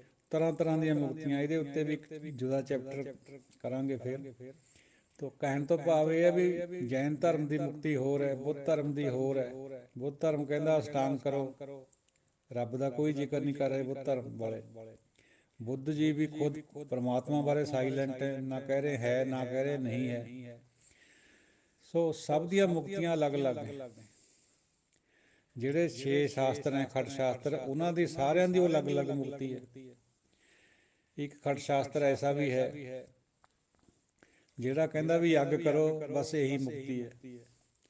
ਸੋ ਇਹੋ ਜਿਹੀਆਂ ਮੁਕਤੀਆਂ ਮੰਗਦੇ ਆ ਤ੍ਰੈਗੁਣੀ ਪੰਡਿਤ ਲੋਕ, ਮੂਰਖ ਹੁਜਤਾਂ ਕਰਦੇ ਆ, ਦਲੀਲਾਂ ਦਿੰਦੇ। ਧਰਮੀ ਧਰਮ ਕਰੇ ਗਵਾਵੇਂ, ਮੰਗੇ ਮੋਖ ਦੁਆਰ। ਜਤੀ ਸਦਾਵੇਂ ਜੁਗਤ ਨਾ ਜਾਣੇ, ਛੱਡ ਬਹਿ ਘਰ ਬਾਰ। ਜਿਹੜੇ ਜੋਗੀ ਲੋਕ ਹੈ ਜਤੀ ਕਹਾਉਂਦੇ, ਜੁਗਤੀ ਆਉਂਦੀ ਨਹੀਂ ਜਿਉਣ ਦੀ, ਘਰ ਬਾਰ ਛੱਡ ਕੇ ਜੰਗਲਾਂ ਵਿੱਚ ਜਾ ਬੈਠਦੇ, ਸੁਆਹ ਮਲ ਲੈਂਦੇ, ਰਾਖ ਮਲ ਲੈਂਦੇ ਪਿੰਡੇ ਨੂੰ। ਜੁਗਤ ਆਉਂਦੀ ਕੋਈ ਨਹੀਂ। ਭਗਤੀ ਬਿਨਾ ਸੈਸਾ ਨਹੀਂ ਟੁੱਟੈ, ਇਹ ਵਿਦ ਗੁਰ ਬਤਾਵੇ। ਜਿੰਨਾ ਚਿਰ ਸਾਨੂੰ ਭਗਤੀ ਦਾ ਨਹੀਂ ਪਤਾ, ਭਗਤੀ ਹੁੰਦੀ ਹੈ ਸਰੈਂਡਰ ਆਫ ਮਾਈਂਡ ਐਂਡ ਸੋਲ, ਆਪਣਾ ਸੋਲ, ਮਨ ਨੂੰ ਔਰ ਸਰੀਰ ਨੂੰ, ਮਾਈਂਡ ਐਂਡ ਸਰੀਰ, ਇਹਨਾਂ ਦੋਹਾਂ ਨੂੰ ਸਮਰਪਣ ਕਰਨਾ ਗੁਰੂ ਨੂੰ, ਪਰਮਾਤਮਾ ਨੂੰ। ਇਹ ਭਗਤੀ ਹੈ ਜਿਹੜੀ ਕਿ ਏਕੇ 'ਚ ਹੋਣੀ ਚਾਹੀਦੀ ਹੈ। ਤੋ ਜਿੰਨਾ ਚਿਰ ਸਾਨੂੰ ਭਗਤੀ ਦਾ ਹੀ ਨਹੀਂ ਪਤਾ, ਭਗਤੀ ਵੀ ਅਸੀਂ ਹੋਰੇ ਰੂਪ 'ਚ ਬਣਾ ਲਈ ਹੋਈ ਹੈ। ਜੋ ਕੁਛ ਹੋ ਰਿਹਾ ਸੰਸਾਰ ਦੇ ਵਿੱਚ, ਇਹ ਭਗਤੀ ਨੂੰ ਗੁਰਬਾਣੀ ਨੇ ਪ੍ਰਵਾਨ ਨਹੀਂ ਕਰਿਆ। ਕਰਦੇ ਤਾਂ ਜਤੀ ਵੀ ਭਗਤੀਆਂ ਆਪਣੇ ਆਪ 'ਚ, ਜਿਹੜੇ ਸਿੱਧ ਹੈ ਉਹ ਵੀ ਭਗਤੀ ਕਰਦੇ ਆਪਣੇ ਆਪ 'ਚ, ਕਰਾਮਾਤਾਂ ਨਾਲ ਜੁੜ ਜਾਂਦੇ, ਕਿੰਨੇ ਕਿਸਮ ਦੇ ਆਸਣ ਕਰਦੇ ਆ। ਉਹ ਇਹ ਸਾਰਾ ਕੁਛ ਇਹ ਬੇਜੁਗਤਾ ਹੈ। ਜੁਗਤੀ ਅਸਲ 'ਚ ਇਹ ਹੈ ਵੀ ਸਾਨੂੰ ਸਮਝ ਆ ਜਾਏ ਵੀ ਅਸੀਂ ਮਨ ਨੂੰ ਹੇਠਾਂ ਲਿਆਉਣਾ, ਮਨ ਨੂੰ ਮਾਰਨਾ ਹੈ, ਮਨ ਦੇ ਵਿੱਚੋਂ ਮੈਂ ਕੱਢਣੀ। ਘਰ ਬਾਰ ਛੱਡਣ ਦਾ ਕੋਈ ਮਤਲਬ ਨਹੀਂ ਹੈ। ਪਿੱਛੇ ਵਿਚਾਰ ਆ ਲਈ ਉੱਪਰ ਵੀ ਸੋਨਾ ਜਿੱਕਣ ਹੁੰਦਾ, ਸੋਨਾ ਛੱਡਣਾ ਨਹੀਂ ਭਾਈ, ਜਿੱਕਣ ਸਰੀਰ ਨਹੀਂ ਛੱਡਣਾ, ਘਰ ਬਾਰ ਨਹੀਂ ਛੱਡਣਾ, ਔਰਤ ਨਹੀਂ ਛੱਡਣੀ, ਬੱਚੇ ਨਹੀਂ ਛੱਡਣੇ, ਵਿੱਚ ਰਹਿੰਦੇ ਹੋਏ ਮਨ ਨੂੰ ਦੂਜੇ ਪਾਸੇ ਰੱਖਣਾ। ਇਹ ਗੁਰਮਤਿ ਦਾ ਅਸੂਲ ਹੈ। ਤੋ ਜੋਗੀ ਨੂੰ ਜੁਗਤ ਪਤਾ ਨਹੀਂ, ਜਤੀ ਨੂੰ ਘਰ ਬਾਰ ਛੱਡ ਕੇ ਜੰਗਲਾਂ ਵਿੱਚ ਜਾ ਬੈਠਾ। ਸਭ ਕੋ ਪੂਰਾ ਆਪੇ ਹੋਵੇ, ਘੱਟ ਨਾ ਕੋਈ ਆਖੇ। ਆਪਣੇ ਆਪ 'ਚ ਸਾਰੇ ਸਵਾ ਸੇਰੇ ਬਣਦੇ, ਕੋਈ ਨਹੀਂ ਘੱਟ ਕਹਾਉਂਦਾ। ਪਰ ਪੱਤ ਪਰਵਾਣਾ ਪਿੱਛੇ ਪਾਈਐ, ਤਾਂ ਨਾਨਕ ਤੋਲਿਆ ਜਾਪੈ। ਜਦ ਇੱਜ਼ਤ ਦਾ ਬੱਟਾ ਦਰਗਾਹ 'ਚ ਪੈਣਾ ਹੈ ਨਾ, ਫਿਰ ਪਤਾ ਲੱਗਣਾ ਤੋਲੇ ਦਾ ਵੀ ਉੱਪਰ ਨੂੰ ਚੜ੍ਹਦਾ ਬੱਟਾ ਕਿ ਹੇਠਾਂ ਨੂੰ ਜਾਂਦਾ। ਉਹ ਜਿਹੜਾ ਇੱਜ਼ਤ ਵਾਲਾ ਦਰਗਾਹ ਵਿੱਚ ਪ੍ਰਵਾਨ ਹੋਣ ਵਾਲਾ ਜਿਹੜਾ ਬੱਟਾ ਹੈ, ਜਦ ਉਹ ਪੈ ਜਾਣਾ ਫਿਰ ਤਾਂ ਤਖੜੀ ਦੇ ਪੱਲੜੇ ਨੇ ਉੱਪਰੇ ਚੜ੍ਹ ਜਾਣਾ, ਬਰਾਬਰ ਵੀ ਨਹੀਂ ਆਉਣਾ, ਹੇਠ ਤੱਕ ਆ ਜਾਣਾ। ਮਤਲਬ ਇਹ ਹੈ ਵੀ ਇੱਥੇ ਬੰਦਾ ਸਮਝਦਾ ਵੀ ਮੈਂ ਪੂਰਾ ਹੈ, ਮੈਨੂੰ ਸਾਰਾ ਕੁਛ ਪਤਾ ਹੈ, ਪਤਾ ਕੁਛ ਵੀ ਨਹੀਂ ਹੈ। ਡੁਅਲਟੀ ਵਿੱਚ ਫਸਿਆ ਹੋਇਆ ਬੰਦਾ ਇਸ ਤਰ੍ਹਾਂ ਸੋਚਦਾ ਵੀ ਮੇਰਾ ਸਾਰਾ ਕੁਝ ਠੀਕ ਹੈ। ਜਿੰਨਾ ਚਿਰ ਏਕਾ ਨਹੀਂ ਬਣਦਾ ਉਹਨਾਂ ਚਿਰ ਪਛਾਣ ਨਹੀਂ ਹੁੰਦੀ ਆਪਣੀ। ਜਿਹਨੂੰ ਪਛਾਣ ਹੋ ਗਈ ਉਹ ਕਹੂਗਾ ਮੇਰੇ ਵਰਗਾ ਮਾੜਾ ਕੋਈ ਨਹੀਂ, ਜਿਹਨੂੰ ਪਛਾਣ ਨਹੀਂ ਆਈ ਉਹ ਕਹੂਗਾ ਮੇਰੇ ਵਰਗਾ ਚੰਗਾ ਕੋਈ ਨਹੀਂ। ਮਹੱਲਾ ਪਹਿਲਾ। ਬਦੀ ਸੋ ਵੱਜਗ ਨਾਨਕਾ ਸੱਚਾ ਵੇਖੈ ਸੋ। ਜਿਹੜਾ ਅਟਲ ਭਾਣਾ ਹੈ ਉਹ ਵਰਤੇਗਾ। ਔਰ ਪ੍ਰਮਾਤਮਾ ਸਾਨੂੰ ਦੇਖ ਰਿਹਾ ਬੈਠਾ, ਬੈਠਾ ਵੇਖੈ ਵਖ ਇਕੇਲਾ। ਇਹ ਸ਼ਾਹਪੁਰੀ ਬੋਲੀ ਹੈ ਵੀ ਜੋ ਹੋਣਾ ਹੈ ਉਹ ਹੋ ਕੇ ਰਹਿੰਦਾ। ਬਦੀ ਸੋ ਵੱਜਗ, ਬਦੀ ਵੱਜੇਗੀ ਮਤਲਬ ਹੈ ਭਾਣਾ ਵਰਤੇਗਾ, ਜਿਹਨੂੰ ਆਪਾਂ ਕਹਿੰਦੇ ਹਾਂ ਵੀ ਬੇਮਾਤਾ ਨੇ ਲਿਖਿਆ ਹੋਇਆ। ਉਹ ਬੇਮਾਤਾ ਤਾਂ ਸਿੱਖ ਜਗਤ ਵਿੱਚ ਨਹੀਂ ਹੈ ਕੋਈ ਚੀਜ਼। ਪਰਮਾਤਮਾ ਦੀ ਉਹ ਗੱਲ ਹੈ ਵੀ ਜੋ ਉਹਨੇ ਕਰਨਾ ਉਹ ਹੋ ਕੇ ਰਹੇਗਾ। ਸਭਨੀ ਛਾਲਾਂ ਮਾਰੀਆਂ ਕਰਤਾ ਕਰੇ ਸੋ ਹੋਏ। ਛਾਲਾਂ ਸਭ ਮਾਰਦੇ ਆ, ਉਦਮ ਸਭ ਕਰਦੇ ਆ, ਪਰ ਹੋਣਾ ਉਹੀ ਹੈ ਜੋ ਕਰਤਾ ਕਰਤਾਰ ਕਰਦਾ। ਅੱਗੇ ਜਾਤ ਨਾ ਜ਼ੋਰ ਹੈ, ਅੱਗੇ ਜਿਉ ਨਵੇਂ। ਅੱਗੇ ਜਾਤ ਨਹੀਂ ਜਾਂਦੀ ਵੀ ਮੈਂ ਪੰਡਿਤ ਹੈ, ਮੈਂ ਖੱਤਰੀ ਹੈ, ਮੈਂ ਸ੍ਰੇਸ਼ਟ ਹੈ, ਦੂਜੇ ਸ਼ੂਦਰ ਹੈ। ਇਹ ਵਿਚਾਰਾਂ ਅੱਗੇ ਨਹੀਂ ਜਾਂਦੀਆਂ। ਇਹ ਤਾਂ ਇੱਥੇ ਡੌਲਾਂ ਅਸੀਂ ਬਣਾਈਆਂ ਹੋਈਆਂ ਸੰਸਾਰ ਨੇ। ਅੱਗੇ ਤਾਂ ਨਵੇਂ ਨਵੇਂ ਜੀਵ ਹੈ। ਇਹ ਜਿਹੜੇ ਕੁਛ ਇੱਥੇ ਹੈ ਉਹ ਚੀਜ਼ ਨਹੀਂ ਹੈ ਉਰੇ। ਕਿਉਂਕਿ ਜਿਨ ਕੀ ਲੇਖੈ ਪੱਤ ਪਵੈ ਚੰਗੇ ਸਹੀ ਕੇ। ਜਿਨ੍ਹਾਂ ਦੀ ਪੱਤ ਲੇਖੇ 'ਚ ਪੈਂਦੀ ਹੈ ਚੰਗੇ ਉਹੀ ਹੈ ਜਿਹੜੇ ਪਰਮਾਤਮਾ ਦੇ ਨਾਲ ਕਬੂਲ ਪੈ ਜਾਂਦੇ। ਘਾਲ ਮਰਦੀ ਘਾਲਣ ਵਾਲੇ ਉਹੀ ਖਸਮ ਨਾਲ ਕਬੂਲ ਪੈਂਦੇ, ਉਹੀ ਉਹਦੇ ਨਾਲ ਮਿਲਦੇ। ਉਹ ਜਿਉਂਦੇ ਜੀ ਇੱਥੋਂ ਮਿਲ ਕੇ ਜਾਂਦੇ। ਪੌੜੀ ਧੁਰ ਕਰਮ ਜਿਨ੍ਹਾਂ ਤੁਧ ਕੋ ਪਾਇਆ, ਤਾਂ ਤਿਨੀ ਖਸਮ ਧਿਆਇਆ। ਇਹ ਜਿਹੜਾ ਧੁਰ ਦਾ ਕਰਮ ਹੈ, ਮੱਥੇ ਦਾ ਲੇਖ ਹੈ, ਇਹ ਗੁਰਬਾਣੀ ਵਿੱਚ ਬਹੁਤ ਜਗ੍ਹਾ ਆਉਂਦਾ ਹੈ। ਜਿੰਨਾ ਚਿਰ ਮੱਥੇ ਪਰ ਲੇਖ ਨਹੀਂ ਪਰਮਾਤਮਾ ਪਾਉਂਦਾ, ਜਿਨ੍ਹਾਂ ਕੋ ਤੁਧ ਪਾਇਆ, ਜਿੰਨਾ ਚਿਰ ਤੂੰ ਲੇਖ ਨਹੀਂ ਪਾਉਂਦਾ ਮੱਥੇ ਪਰ, ਬਖਸ਼ਿਸ਼ ਨਹੀਂ ਕਰਦਾ, ਤਾਂ ਤਿਨੀ ਖਸਮ ਧਿਆਇਆ। ਉਹੀ ਖਸਮ ਨੂੰ ਧਿਆਉਨੇ, ਦੂਜਾ ਨਹੀਂ ਕੋਈ ਵੀ ਧਿਆ ਸਕਦਾ। ਇਹਨਾਂ ਜਨਤਾਂ ਕੇ ਬਸ ਕਿਛ ਨਹੀਂ, ਤੁਧ ਵੇਖੀ ਜਗਤ ਪਾਇਆ। ਵਿਚਾਰੇ ਜੀਵ ਜੰਤੂਆਂ ਦੇ ਹੱਥ 'ਚ ਕੁਛ ਨਹੀਂ ਹੈ। ਤਰ੍ਹਾਂ ਤਰ੍ਹਾਂ ਦਾ ਜਗਤ ਤੈਂ ਪੈਦਾ ਕਰਿਆ ਹੋਇਆ। ਜਿੰਨਾ ਚਿਰ ਤੂੰ ਕਰਮ ਨਹੀਂ ਕਰਦਾ, ਬਖਸ਼ਿਸ਼ ਨਹੀਂ ਕਰਦਾ, ਨਹੀਂ ਸਮਝ ਆਉਂਦੀ ਇਹ ਕਿਹੜੀ। ਇੱਕ ਨਾ ਨੂੰ ਤੂੰ ਮੇਲ ਨਹਿ, ਇੱਕ ਆਪੋ ਤੁਧ ਖੁਆਇਆ। ਇੱਕ ਨਾ ਨੂੰ ਤੂੰ ਆਪਣੇ ਭਾਣੇ 'ਚ ਬਾਹਰ ਕੱਢ ਲੈਂਦਾ, ਹੁਕਮ ਤੋਂ ਬਾਹਰ ਬਣਾ ਦਿੰਦਾ ਉਹਨਾਂ ਨੂੰ। ਬਾਕੀਆਂ ਨੂੰ ਆਪਣੇ ਹੁਕਮ ਵਿੱਚ ਰੱਖ ਕੇ 84 'ਚ ਗੇੜੇ ਖਲਾਈ ਜਾਂਦਾ, ਉਹਨਾਂ ਨੂੰ ਖੁਆਰ ਕਰਦਾ। ਗੁਰ ਕਿਰਪਾ ਤੇ ਜਾਣਿਆ ਜਿੱਥੇ ਤੁਧ ਆਪ ਬੁਝਾਇਆ। ਜਿੱਥੇ ਤੈਨੂੰ ਕਿਰਪਾ ਕਰ ਦਿੰਦਾ ਹੈ, ਉੱਥੇ ਉਹ ਗੁਰੂ ਨਾਲ ਜੁੜ ਜਾਂਦਾ, ਗੁਰੂ ਨਾਲ ਭੇਂਟ ਕਰ ਬੈਠਦਾ ਤੇਰੇ ਹੁਕਮ ਵਿੱਚ। ਫਿਰ ਉਹਨੂੰ ਸਮਝ ਆਉਂਦੀ ਹੈ, ਫਿਰ ਉਹ ਬੁਝਦਾ। ਜਿੰਨਾ ਚਿਰ ਗੁਰੂ ਨਹੀਂ ਮਿਲਦਾ ਕਿਸੇ ਨੂੰ, ਉਨਾ ਚਿਰ ਕੋਈ ਪ੍ਰਾਪਤੀ ਨਹੀਂ ਹੁੰਦੀ। ਆਪਣੇ ਉਦਮ ਸਭ ਨਿਸ਼ਫਲ ਹੁੰਦੇ ਆ। ਆਪਣਾ ਉਦਮ ਮਿਹਨਤ ਕਰਨਾ ਆਪਣੇ ਸੰਸਾਰੀ ਜੀਵਨ ਖਾਤਰ, ਉਹ ਤਾਂ ਅੱਛੀ ਗੱਲ ਹੈ, ਉਹ ਤਾਂ ਕਰਨਾ ਬਣਦਾ, ਸਾਨੂੰ ਹੁਕਮ ਵੀ ਹੈ ਕਰਨ ਦਾ। ਲੇਕਿਨ ਪਰਮਾਤਮਾ ਦੇ ਰਸਤੇ 'ਚ ਵੀ ਅਸੀਂ ਆਪਣੇ ਉਦਮ ਨਾਲ, ਆਪਣੇ ਪ੍ਰਯਾਸ ਨਾਲ ਰੱਬ ਨੂੰ ਪਾਲਾਂਗੇ, ਇਹ ਗੱਲ ਨੂੰ ਗੁਰਬਾਣੀ ਪ੍ਰਵਾਨ ਨਹੀਂ ਕਰਨੀ। ਉਹ ਤਾਂ ਮੈਂ ਦਾ ਰੂਪ ਹੈ ਸਗੋਂ। ਤੋ ਗੁਰੂ ਦਾ ਮਿਲਾਪ ਹੋਣਾ ਬਹੁਤ ਜ਼ਰੂਰੀ ਹੈ। ਜਿੰਨਾ ਚਿਰ ਮੇਲ ਨਹੀਂ ਹੁੰਦਾ, ਭੇਂਟ ਨਹੀਂ ਹੁੰਦੀ ਗੁਰੂ ਨੂੰ, ਸਾਨੂੰ ਬੁੱਝਣਾ ਨਹੀਂ ਆਉਂਦਾ। ਬੁੱਝਣਾ ਭੇਂਟਾਂ ਤੋਂ ਬਾਅਦ ਦਾ ਸਟੈਪ ਹੈ, ਪਹਿਲਾਂ ਨਹੀਂ ਕੋਈ ਬੁੱਝ ਸਕਦਾ। ਸਹਿਜੇ ਹੀ ਸੱਚ ਸਮਾਇਆ। ਸਹਿਜ ਸੁਭਾਅ, ਕੁਦਰਤੀਓਂ, ਬਿਨਾਂ ਹੀ ਪ੍ਰਯਾਸ ਤੋਂ ਸੱਚ ਵਿੱਚ ਸਮਾ ਜਾਂਦਾ ਬੰਦਾ। ਇਹ ਗੱਲ ਵੀ ਨੁਕਤਾ ਹੈ ਗੁਰਬਾਣੀ ਦਾ ਵੀ ਹਠ ਯੋਗ ਨਾਲ ਕੁਛ ਨਹੀਂ ਬਣਦਾ। ਜਿਹਨੂੰ ਉਹਨੇ ਮਿਲਣਾ ਹੈ, ਉਹਨੇ ਸਹਿਜ ਸੁਭਾਅ ਆ ਕੇ ਮਿਲ ਜਾਣਾ। ਜਿਨ੍ਹਾਂ ਨੇ ਕੋਈ ਕਰਮ ਵੀ ਨਹੀਂ ਸੀ ਕਰਿਆ, ਜਿਨ੍ਹਾਂ ਨੇ ਕੋਈ ਨਾਮ ਵੀ ਨਹੀਂ ਸੀ ਜਪਿਆ, ਸਾਰੀ ਉਮਰ ਵਿਕਾਰਾਂ 'ਚ ਲੰਘੀ, ਉਹਨਾਂ ਨੂੰ ਵੀ ਆ ਕੇ ਮਿਲ ਗਿਆ। ਕੌਡੇ ਰਾਖਸ਼ ਵਰਗੇ ਕੌਡਾ ਸੰਤ ਬਣ ਗਏ, ਸੱਜਣ ਵਰਗੇ ਠੱਗ ਸੱਜਣ ਬਣ ਗਏ, ਭੂਮੀਏ ਚੋਰ ਵਰਗੇ ਪਰਮਾਤਮਾ ਨਾਲ ਜੁੜ ਗਏ। ਸਭ ਦੀ ਵਡਿਆਈ ਹੈ, ਗੁਰਬਾਣੀ ਨੇ ਕਰੀ ਹੈ ਇਹਨਾਂ ਦੀ। ਕਿਉਂਕਿ ਜਿਹਦੇ ਪਰ ਤੇਰੀ ਕਿਰਪਾ ਹੋ ਗਈ, ਤੈਂ ਉਹਨੂੰ ਗੁਰੂ ਨੂੰ ਮਿਲਾਤਾ। ਔਰ ਇਹ ਵੀ ਇੱਕ ਵਿਡੰਬਣਾ ਹੈ ਗੁਰਬਾਣੀ ਦੀ ਵੀ ਪਾਪੀਆਂ ਦੇ ਕੋਲ ਗੁਰੂ ਆਪ ਚੱਲ ਕੇ ਜਾਂਦਾ। ਪਰਮਾਤਮਾ ਦੇ ਹੁਕਮ ਵਿੱਚ ਗੁਰੂ ਆਪ ਚੱਲ ਕੇ ਪਾਪੀਆਂ ਨੂੰ ਤਾਰਨ ਜਾਂਦਾ। ਔਰ ਜਿਨ੍ਹਾਂ ਨੇ ਗੁਰੂ ਬਣਨਾ ਸੀਗਾ, ਪਹਿਲਾ ਸੰਸਾਰੀ ਜੀਵਨ ਸੀਗਾ, ਉਹ ਚੱਲ ਕੇ ਗੁਰੂ ਕੋਲ ਗਏ, ਦੂਜੇ ਪਾਤਸ਼ਾਹ ਤੀਜੇ ਪਾਤਸ਼ਾਹ। ਲੇਕਿਨ ਜਿਹੜੇ ਪਾਪ ਕਰ ਰਹੇ ਸੀਗੇ, ਉਹਨਾਂ ਦਾ ਪਾਪ ਦਾ ਘੜਾ ਭੰਨਣ ਖਾਤਰ, ਉਹਨਾਂ ਨੂੰ ਗੁਰਮਤਿ ਵਿੱਚ ਲਿਆਉਣ ਖਾਤਰ, ਰੱਬ ਨਾਲ ਜੋੜਨ ਖਾਤਰ ਗੁਰੂ ਆਪ ਚੱਲ ਕੇ ਉਹਨਾਂ ਕੋਲ ਗਏ। ਮਹਾਤਮਾ ਬੁੱਧ ਉਂਗਲ ਵੱਢ ਕੋਲ ਆਪ ਚੱਲ ਕੇ ਗਏ, ਜਿੱਥੇ ਖਤਰਾ ਸੀਗਾ ਵੀ ਕਿਸੇ ਵੀ ਸਾਧੂ ਦੇ ਭੇਖ 'ਚ ਦੇਖ ਕੇ ਬੰਦੇ ਨੂੰ ਉਹ ਵੱਢ ਦਿੰਦਾ ਸੀ, ਮਾਰ ਦਿੰਦਾ ਸੀ, ਉਹਦੀ ਉਂਗਲੀ ਵੱਢ ਕੇ ਆਪਣੇ ਗਲੇ ਦੀ ਮਾਲਾ ਬਣਾ ਲੈਂਦਾ ਹੁੰਦਾ ਸੀ, ਕਿਉਂਕਿ ਉਹਦੇ ਨਾਲ ਜ਼ੁਲਮ ਹੋਇਆ ਸੀ ਜਦੋਂ ਪੜ੍ਹਦਾ ਸੀ ਪਾਠਸ਼ਾਲਾ 'ਚ। ਕੋਈ ਇਲਜ਼ਾਮ ਲੱਗ ਗਿਆ ਗਲਤ ਉਹਦੇ 'ਤੇ, ਬੰਦਾ ਉਹ ਸੱਚਾ ਸੀ, ਉਂਗਲ ਵੱਢ। ਉਹ ਜਿਹੜੇ ਉਸ 'ਤੇ ਪੜ੍ਹਾਉਣ ਵਾਲੇ ਸੀ ਆਚਾਰੀਆ ਲੋਕ, ਉਦੋਂ ਪ੍ਰੋਫੈਸਰ ਤਾਂ ਨਹੀਂ ਹੁੰਦੇ ਸੀ, ਉਹਨਾਂ ਸਭ ਨੇ ਵੀ ਕਹਿ ਤਾ ਵੀ ਹਾਂ ਜੀ ਇਹਦੀ ਗਲਤੀ ਹੈ। ਉਹਨੂੰ ਉੱਥੋਂ ਕੱਢ ਦਿੱਤਾ ਗਿਆ, ਰਸਟੀਕੇਟ ਕਰ ਦਿੱਤਾ ਵਿਦਿਆਲੇ 'ਚ। ਗੁੱਸਾ ਖਾ ਲਿਆ ਵੀ ਹੁਣ ਤੋਂ ਬਾਅਦ ਸਾਧੂ ਭੇਸ ਵਿੱਚ, ਕਿਉਂਕਿ ਉਦੋਂ ਪੜ੍ਹਾਉਣ ਵਾਲੇ ਵੀ ਭਗਵੇਂ ਕੱਪੜਿਆਂ ਵਾਲੇ ਸਾਧੂ ਭੇਸਾਂ 'ਚ ਹੁੰਦੇ ਸੀ, ਵੀ ਜਿਹੜਾ ਵੀ ਮੈਨੂੰ ਦਿਖੂਗਾ ਭਗਵੇਂ ਭੇਸ ਵਿੱਚ ਜਾਂ ਸਾਧੂ ਵਾਲੇ ਕਿਸੇ ਭੇਸ 'ਚ, ਮੈਂ ਨਹੀਂ ਉਹਨੂੰ ਛੱਡਣਾ। ਉਹਨੂੰ ਵੱਢ ਕੇ ਉਹਦੀ ਉਂਗਲੀ ਆਪਣੀ ਮਾਲਾ 'ਚ ਪਾ ਕੇ ਗਲੇ 'ਚ ਪਰੋ ਲੈਂਦਾ ਸੀ, ਉਹਨੂੰ ਉਂਗਲ ਵੱਢ ਕਹਿੰਦੇ। ਉਹਦੇ ਕੋਲ ਮਹਾਤਮਾ ਬੁੱਧ ਆਪ ਚੱਲ ਕੇ ਗਏ। ਜਦੋਂ ਜਾ ਰਹੇ ਹੈ ਪਹਾੜ ਦੇ ਉੱਤੇ ਉਹ ਰਹਿੰਦਾ ਸੀਗਾ, ਉਹ ਪਹਾੜ ਦੇ ਪੈਰਾਂ 'ਚ ਇੱਕ ਪਿੰਡ ਸੀ, ਉੱਥੇ ਜਦ ਗਏ ਲੋਕਾਂ ਨੇ ਟੋਕਿਆ ਵੀ ਸੰਤ ਜੀ ਤੁਸੀਂ ਇੱਧਰ ਕਿੱਥੇ ਚੱਲੇ, ਇੱਥੇ ਤਾਂ ਬੜਾ ਖੂੰਖਾਰ ਬੰਦਾ ਰਹਿੰਦਾ, ਰਾਖਸ਼।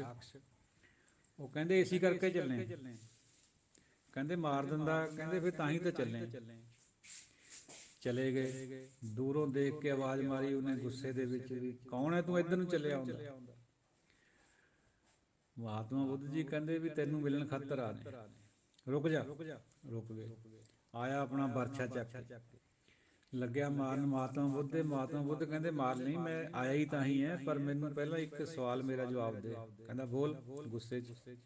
ਜਾਂ ਕਹਿੰਦਾ ਇੱਕ ਪੱਤਾ ਤੋੜ ਕੇ ਲਿਆਓ ਦਰਖਤ ਤੋਂ ਜਿੱਥੇ ਤੂੰ ਬੈਠਾ ਹੇਠਾਂ। ਉਹਨੇ ਟਾਹਲੀ ਉਹ ਵੱਢ ਲਿਆਂਦੀ, ਜਦ ਲਿਆਇਆ ਕਹਿੰਦਾ ਲੈ ਹੋ ਸਿੱਧਾ, ਹੁਣ ਤੇਰੇ ਬਰਛਾ ਲੰਘਾਉਣਾ। ਕਹਿੰਦਾ ਕੋਈ ਨਹੀਂ ਅਜੇ ਕਾਹਲੀ ਨਾ ਕਰ, ਮੈਂ ਤਾਂ ਮਰਨ ਖਾਤਰ ਹੀ ਆਇਆ, ਤੂੰ ਐਂ ਕਰ ਟਾਹਲੀ ਨੂੰ ਜੋੜ ਵੀ ਆ ਜਾ। ਜਦ ਜੋੜਨ ਦੀ ਗੱਲ ਆਈ ਤਾਂ ਪਿਛਲਾ ਸੰਸਕਾਰ ਫੁੱਟ ਪਿਆ, ਸੋਚਣ ਲੱਗ ਗਿਆ ਜੋੜ ਤਾਂ ਮੈਂ ਸਕਦਾ ਨਹੀਂ। ਬਸ ਫਿਰ ਉਹ ਇਹ ਸਮਾਂ ਹੁੰਦਾ ਹਰ ਗੱਲ ਦਾ, ਜਦ ਪਿਛਲਾ ਲਿਖਿਆ ਵਾ ਕੋਈ ਅੰਕਰ ਫੁੱਟਦਾ ਹੁੰਦਾ, ਗਿਰ ਪਿਆ ਇਹਨਾਂ ਮਹਾਤਮਾ ਬੁੱਧ ਦੇ ਚਰਨਾਂ 'ਚ, ਮੁੜ ਕੇ ਫੇਰ ਵਧੀਆ ਬੰਦਾ ਬਣ ਗਿਆ। ਸੋ ਬੁਰਿਆਂ ਨੂੰ ਠੀਕ ਕਰਨ ਖਾਤਰ ਗੁਰੂ ਆਪ ਚੱਲ ਕੇ ਜਾਂਦਾ ਪਰਮਾਤਮਾ ਦੇ ਹੁਕਮ ਵਿੱਚ, ਉਹ ਠੀਕ ਹੋ ਜਾਂਦੇ। ਜਿਹੜੇ ਅਸੀਂ ਲੋਕ ਐ ਮੈਜੋਰਟੀ ਹੁੰਦੀ ਹੈ, ਜਿਹੜੇ ਅਸੀਂ ਆਪਣੇ ਆਪ ਨੂੰ ਚੰਗਾ ਸਮਝਦੇ ਹੁੰਦੇ ਹਾਂ, ਹਰ ਇੱਕ ਧਰਮ ਦੇ ਵਿੱਚ ਜਿਹੜੇ ਮੈਜੋਰਟੀ ਹੈ 80-90%, ਸਾਡਾ ਆਧਾਰ ਨਹੀਂ ਹੁੰਦਾ, ਕਿਉਂਕਿ ਸਾਡੇ ਅੰਦਰੋਂ ਇਹ ਚੰਗਾਪਣ ਜਾਂਦਾ ਹੀ ਨਹੀਂ ਕਦੇ, ਅਸੀਂ ਤਾਂ ਚੰਗੇ, ਅਸੀਂ ਤਾਂ ਠੀਕ ਹੈ। ਜਿਹਨੂੰ ਅਹਿਸਾਸ ਹੋ ਜਾਏ ਵੀ ਮੈਂ ਬੁਰਾ ਹੈ, ਉਹਦਾ ਬਹੁਤ ਛੇਤੀ ਉਧਾਰ ਹੁੰਦਾ। ਪਰਮਾਤਮਾ ਦੇ ਵਾਸਤੇ ਸਾਰੇ ਉਹਦੇ ਪੁੱਤਰ ਹੈ, ਉਹਦੀ ਰਈਅਤ ਹੈ, ਚਾਹੇ ਕੋਈ ਪਾਪੀ ਹੈ ਚਾਹੇ ਕੋਈ ਪੁੰਨੀ ਹੈ, ਉਹਦੇ ਹੁਕਮ ਵਿੱਚ ਕਰਦੇ ਸਾਰੇ ਆਪਣੇ ਆਪਣੇ ਪਿਛਲੇ ਕਰਮ ਅਨੁਸਾਰ। ਪਰ ਉਹਨੂੰ ਜਿੱਥੇ ਦਇਆ ਆ ਜਾਵੇ, ਜਿਹਨੂੰ ਭਾਣਾ ਕਹਿੰਦੇ, ਉਸ ਹੁਕਮ ਵਿੱਚੋਂ ਆਪਣੇ ਭਾਣੇ ਦੇ ਵਿੱਚ ਉਹਨੂੰ ਬਾਹਰ ਕੱਢ ਲੈਂਦਾ, ਗੁਰੂ ਨਾਲ ਮਿਲਾਪ ਕਰਾ ਦਿੰਦਾ। ਜਿੱਥੇ ਗੁਰੂ ਭੇਂਟ ਹੋਈ ਨਹੀਂ, ਹਉਮੈ ਟੁੱਟ ਕੇ ਉਹ ਜਾਂਦੀ ਹੈ, ਹੰਕਾਰ ਤਾਂ ਪਹਿਲੀ ਸੱਟੇ ਹੀ ਗਿਰ ਪੈਂਦਾ, ਹਉਮੈ ਹੌਲੀ ਹੌਲੀ ਟੁੱਟਦੀ ਚਲੇ ਜਾਂਦੀ ਹੈ, ਨਿਰਮਲ ਭਉ ਪੈ ਜਾਂਦਾ ਅੰਦਰ। ਨਿਰਮਲ ਭਉ ਦੇ ਨਾਲ ਨਾਲ ਵਿਵੇਕ ਜਾਗ ਪੈਂਦਾ, ਵਿਵੇਕ ਦੇ ਨਾਲ ਨਾਲ ਅੰਦਰ ਤੋਂ ਫਿਰ ਅਨਹਦ, ਫਿਰ ਉਸ ਤੋਂ ਬਾਅਦ ਦਰਸ਼ਨ। ਇਹ ਸਾਰਾ ਕੁਝ ਭੇਟਾਂ ਤੋਂ ਬਾਅਦ ਦੀ ਬਾਤ ਹੈ। ਇਸੀ ਕਰਕੇ ਗੁਰੂ ਦਾ ਮਿਲਾਪ ਨਿਹਾਇਤ ਜ਼ਰੂਰੀ ਹੈ। ਅੰਦਰ ਤੋਂ ਅੰਤਰਾਤਮਾ ਜੋ ਮਿਲਿਆ ਕਹੀਏ ਸੋਏ। ਔਰ ਇਹ ਗੱਲ ਕਹਿ ਕੇ ਸਮਾਪਤੀ ਕਰੀਏ, ਏਕ ਵਸਤ ਬੂਝੈ ਤਾਂ ਹੋਮੈ ਪਾਕ, ਬਿਨ ਬੂਝੇ ਤੂੰ ਸਦਾ ਨਾ ਪਾਕ। ਬੰਦੇ ਜੇ ਤਾਂ ਇੱਕ ਗੱਲ ਬੁੱਝ ਲਈ, ਨਾਨਕ ਲੇਖਿਆ ਇੱਕ ਗੱਲ, ਹੋਰ ਹਉਮੈ ਝੱਕਣਾ ਝਾਕ। ਜੇ ਇੱਕ ਗੱਲ ਬੁੱਝ ਲਈ ਤੂੰ ਪਵਿੱਤਰ ਹੈ, otherwise you are dirty and soiled, ਫਿਰ ਤੂੰ ਗੰਦਾ ਹੈ, ਅਪਵਿੱਤਰ। ਹੁਣ ਸਾਧ ਸੰਗਤ ਜੀ ਉਹ ਦੇਖੀਏ, ਆਪਾਂ ਵੀ ਆਪਣੇ ਉੱਪਰ ਲਾ ਕੇ ਬਾਤ ਨੂੰ, ਗੁਰਬਾਣੀ ਦੀ ਨੂੰ, ਵੀ ਕਿਆ ਸਾਨੂੰ ਏਕਾ ਬਣ ਗਿਆ, ਅਸੀਂ ਇੱਕ ਨਾਲ ਜੁੜ ਗਏ। ਕਿਤੇ ਮਨ ਅਜੇ ਵੀ ਡੋਲਦਾ ਤਾਂ ਨਹੀਂ ਹੈ ਵੀ ਮਾੜੀ ਜਿਹੀ ਕੋਈ ਗੱਲ ਹੋਈ ਜਦੇ ਕਿਸੇ ਜੋਤਸ਼ੀ ਕੋਲ ਨੂੰ ਭੱਜ ਲੈਣਾ, ਕਿਸੇ ਸਮਾਧ 'ਤੇ ਮੱਥਾ ਟੇਕਣ ਚਲੇ ਜਾਣਾ, ਜਾਂ ਇਨ ਐਨੀ ਵੇ ਡੁਐਲਿਟੀ ਕਰਦੇ ਹਾਂ। ਆਪ ਤਾਂ ਸਾਰੇ ਲੋਕ ਜਾਣਦੇ हैं, ਸਾਰੇ ਸੱਜਣ ਗੁਰਮੁਖ ਹੈ। ਤੋ ਜਿੰਨਾ ਚਿਰ ਏਕਾ ਨਹੀਂ ਬਣਦਾ, ਇੱਕ ਗੱਲ ਨੂੰ ਬੁੱਝਦਾ ਨਹੀਂ ਬੰਦਾ, ਉਨਾ ਚਿਰ ਪਵਿੱਤਰ ਨਹੀਂ ਹੋ ਸਕਦਾ। ਕਰਮ ਧਰਮ ਜਿੰਨਾ ਮਰਜ਼ੀ ਕਰੀ ਜਾਵੇ, ਉਹਦਾ ਦੁਨੀਆ ਨਾਲ ਤਾਲੁਕ ਹੈ, ਉਹਦਾ ਦਰਗਾਹ ਨਾਲ ਕੋਈ ਤਾਲੁਕ ਨਹੀਂ ਹੈ। ਕਰਮ ਧਰਮ ਏਕੇ 'ਚ ਕਰੇ ਫਿਰ ਪਵਿੱਤਰ ਹੈ। ਜੇ ਕਰਮ ਕਾਂਡ ਬਣਾ ਕੇ ਹੀ ਕਰ ਰਿਹਾ ਕਰਮ ਧਰਮ ਨੂੰ, ਫਿਰ ਉਹਦੀ ਕੋਈ ਮਹਿਮਾ ਨਹੀਂ ਗੁਰਬਾਣੀ ਨੇ ਗਾਈ ਹੈ। ਉਹਨਾਂ ਪਰ ਤਾਂ ਜਮਾਂ ਦੀ ਜਗਾਤ ਲੱਗਣੀ ਓ ਲੱਗਣੀ ਹੈ। ਜਮਾਂ ਦਾ ਡੰਡਾ ਪੈਣਾ ਹੀ ਪੈਣਾ ਸਿਰ ਵਿੱਚ। ਕਰਮ ਧਰਮ ਪਾਖੰਡ ਜੋ ਦਿਸੈ ਤਿਨ ਜਮ ਜਗਾਤੀ ਲੂਟੈ, ਫਿਰ ਨਹੀਂ ਬਚਣਾ ਹੈ। ਔਰ ਇੱਕ ਜਗ੍ਹਾ ਪਾਤਸ਼ਾਹ ਨੇ ਹੋਰ, ਪੰਚਮ ਪਾਤਸ਼ਾਹ ਨੇ ਫਰਮਾਨ ਕਰਿਆ, ਅਵਰ ਕਰਤੂਤ ਸਗਲੀ ਜਮ ਡਾਨੈ, ਗੋਬਿੰਦ ਭਜਨ ਬਿਨ ਤਿਲ ਨਹੀਂ ਮਾਨੈ। ਦੇਖੋ ਕੈਸਾ ਕਰੜਾ ਵਚਨ ਹੈ, ਪਰ ਸੱਚ ਹੈ। ਹੋਰ ਕਿਸੇ ਵੀ ਕਰਤੂਤ ਜਿਹੜੀਆਂ ਬੰਦਾ ਕਰਦਾ ਧਰਮ ਦੇ ਨਾਂ ਪਰ ਵੀ ਕਰਦਾ ਹੈ, ਸਾਰੀਆਂ ਪਰ ਜਮਾਂ ਦਾ ਡੰਡਾ ਹੈ। ਕੇਸਾਂ ਤੋਂ ਪਕੜ ਕੇ ਖਿੱਚਣਾ ਹੀ ਖਿੱਚਣਾ। ਜੇ ਗੋਬਿੰਦ ਭਜਨ ਕੋਲ ਹੈਗਾ, ਜੁਗਤੀ ਹੈਗੀ ਹੈ ਏਕੇ ਦੀ, ਫਿਰ ਜਮ ਨੇੜੇ ਵੀ ਨਹੀਂ ਆ ਸਕਦਾ। ਜਮ ਤਾਂ ਜਮ, ਫਿਰ ਧਰਮ ਰਾਜਾ ਵੀ ਨਹੀਂ ਦੇਖ ਸਕਦਾ ਉੱਧਰ, ਪੱਤਰੀ ਓ ਪਾੜ ਜਾਂਦੀ ਹੈ ਉਹਦੀ। ਧਰਮ ਰਾਏ ਦਰ ਕਾਗਦ ਫਾਰੇ, ਜਨ ਨਾਨਕ ਲੇਖਾ ਸਮਝਾ। ਕੋਈ ਅਪਸ਼ਬਦ ਦੀ ਖਿਮਾ ਦਿਓ ਸੀਸ। ਵਾਹਿਗੁਰੂ ਜੀ ਕਾ ਖਾਲਸਾ, ਵਾਹਿਗੁਰੂ ਜੀ ਕੀ ਫਤਿਹ। ਵਾਹਿਗੁਰੂ ਜੀ ਕਾ ਖਾਲਸਾ, ਵਾਹਿਗੁਰੂ ਜੀ ਕੀ ਫਤਿਹ। ਸਾਧ ਸੰਗਤ ਜੀਓ, ਇੱਕ ਕਰੈਕਸ਼ਨ ਕਰਿਓ।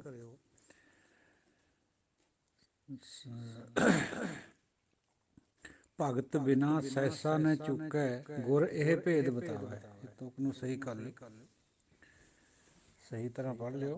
ਭਗਤ ਬਿਨਾ ਸੈਸਾ ਨ ਚੁੱਕੈ, ਗੁਰ ਇਹ ਭੇਦ ਬਤਾਵੈ।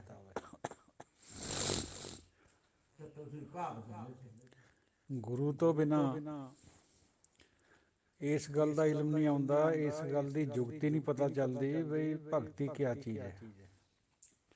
ਭਗਤੀ ਤਾਂ ਸਾਰਾ ਹੀ ਸੰਸਾਰ ਕਰਦਾ।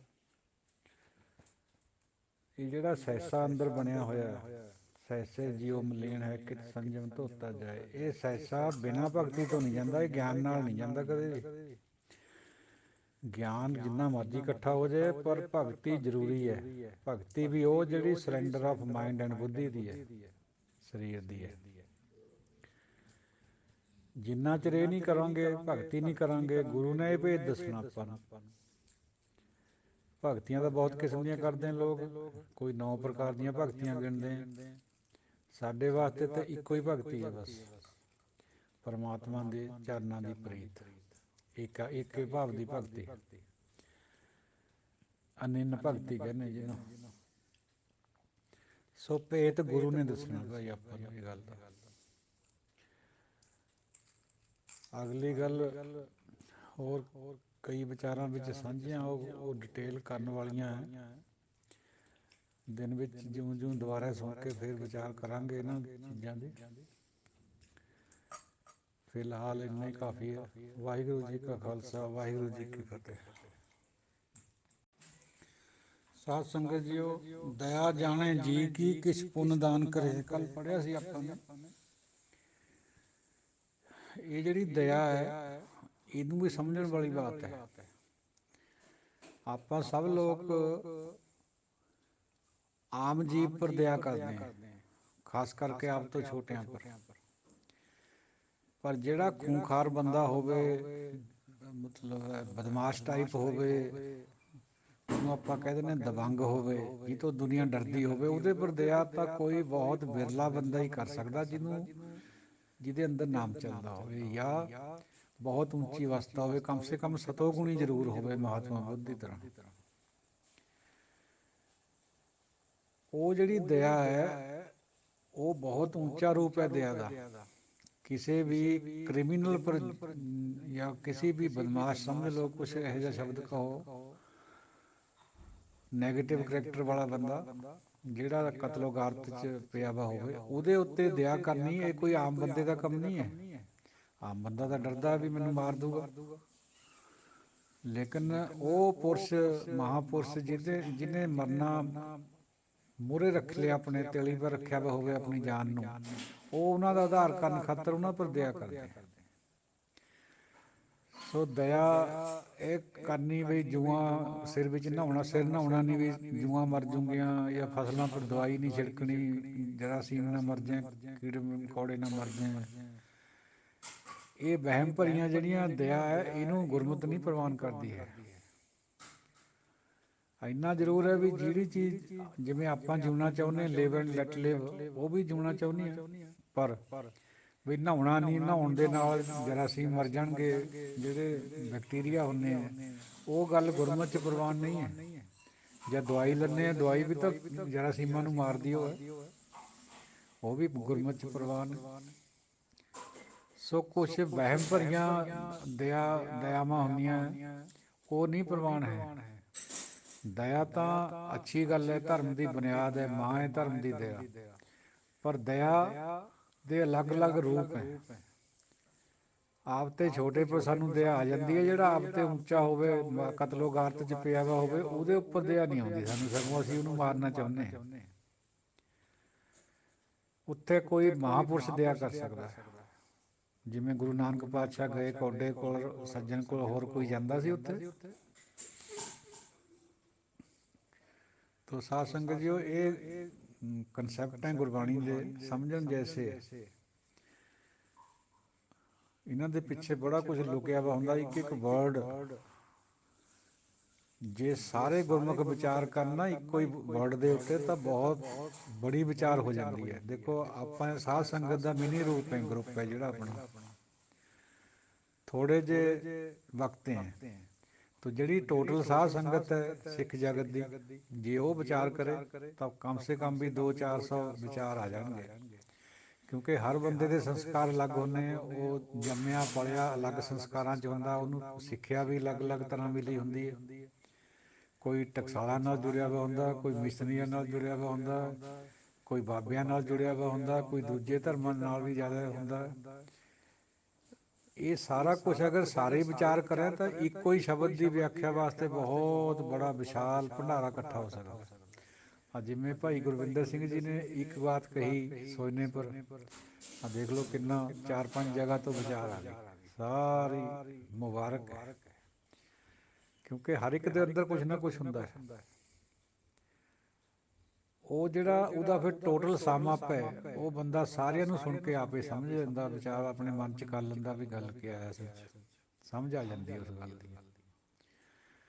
ਤੋ ਜਿਹਨੇ ਜਿਹਨੇ ਇਹ ਵਿਚਾਰ ਸੁਣ ਲੈਣੀ ਹੈ, ਉਹ ਨਹੀਂ ਇਹ ਗੱਲ ਕਹੂਗਾ ਵੀ ਸੋਨਾ ਮਾੜਾ ਹੈ, ਖੋਲ ਦੋ। ਹਾਂ, ਉਹ ਇੱਕ ਗੱਲ ਕਹੂਗਾ ਵੀ ਇਹਦਾ ਸ਼ੋਅ ਨਹੀਂ ਕਰਨਾ ਭਾਈ। ਜੇ ਸ਼ੋਅ ਪਾ ਕੇ, ਉਂਗਲੀ 'ਚ ਮੁੰਦਰੀ ਪਾ ਕੇ, ਕੋਈ ਇੱਕ ਕਹਾਵਤ ਵੀ ਹੈ ਨਾ ਵੀ, ਕਿਸੇ ਕਿਸੇ ਔਰਤ ਨੇ ਸ਼ਾਇਦ ਉਹ ਪਾਈ ਹੋਈ ਸੀ, ਨਵੀਂ ਨਵੀਂ ਵਿਆਹ 'ਚ ਕਿਸੇ ਮਿਲੀ ਹੋਣੀ ਬੱਚੇ ਦੇ, ਕਿਸੇ ਦੇ ਵਿਆਹ 'ਚ ਪਈ ਹੋਊਗੀ ਉਹਨੂੰ, ਬੱਚੇ ਦੇ ਸਹੁਰਿਆਂ ਤੋਂ।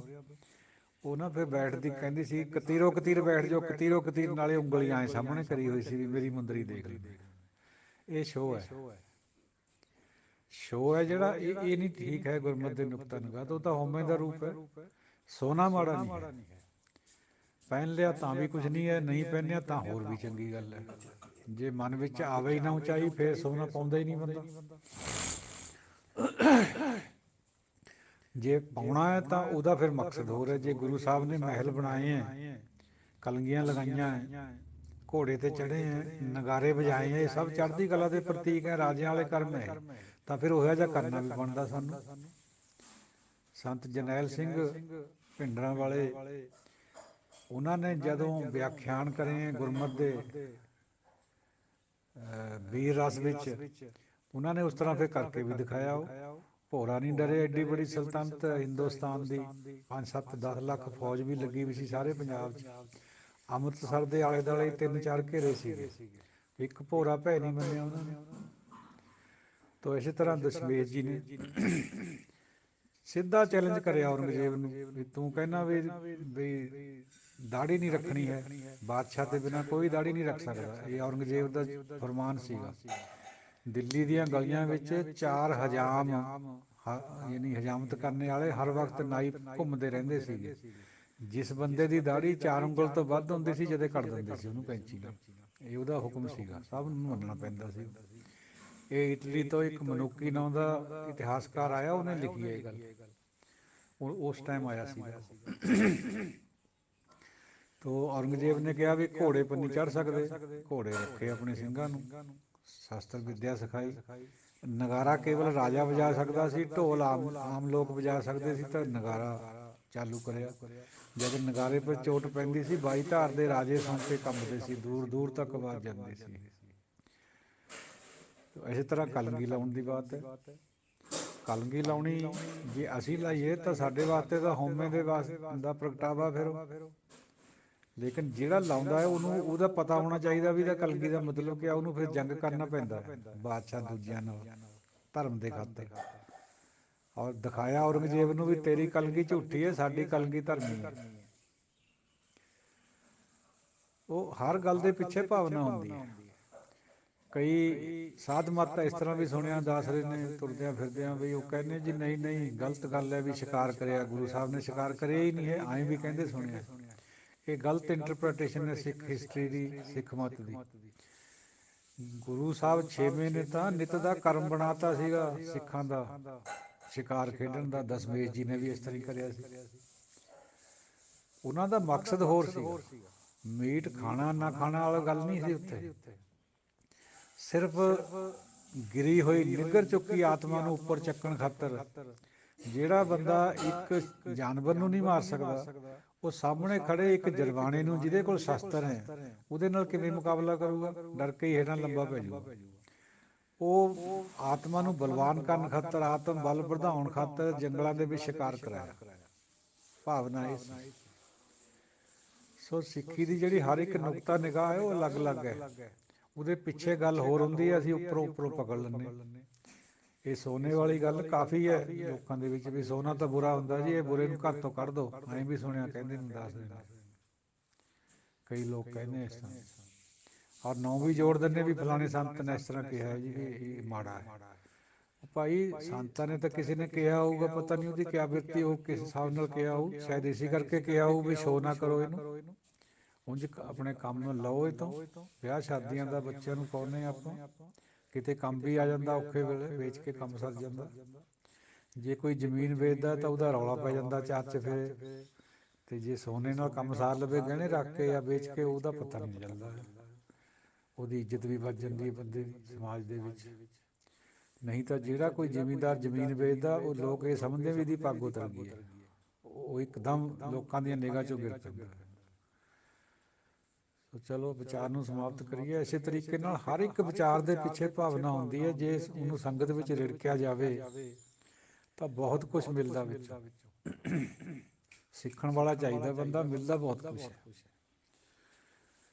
ਔਰ ਇਹਦਾ ਕੋਈ ਐਂਡ ਨਹੀਂ ਹੈ ਵੀ ਸੰਗਤ ਦੇ ਵਿੱਚ 100 200 10 ਜਾਂ 1000 ਬੰਦਿਆਂ ਦੀ ਸੰਗਤ ਵਿੱਚ ਆ ਗਈ। ਸੰਗਤ ਦਾ ਰੂਪ ਬਹੁਤ ਬੜਾ ਵੀ ਹੈ। ਸਾਰਾ ਸਿੱਖ ਜਗਤ ਵੀ ਇੱਕ ਸੰਗਤ ਹੈ।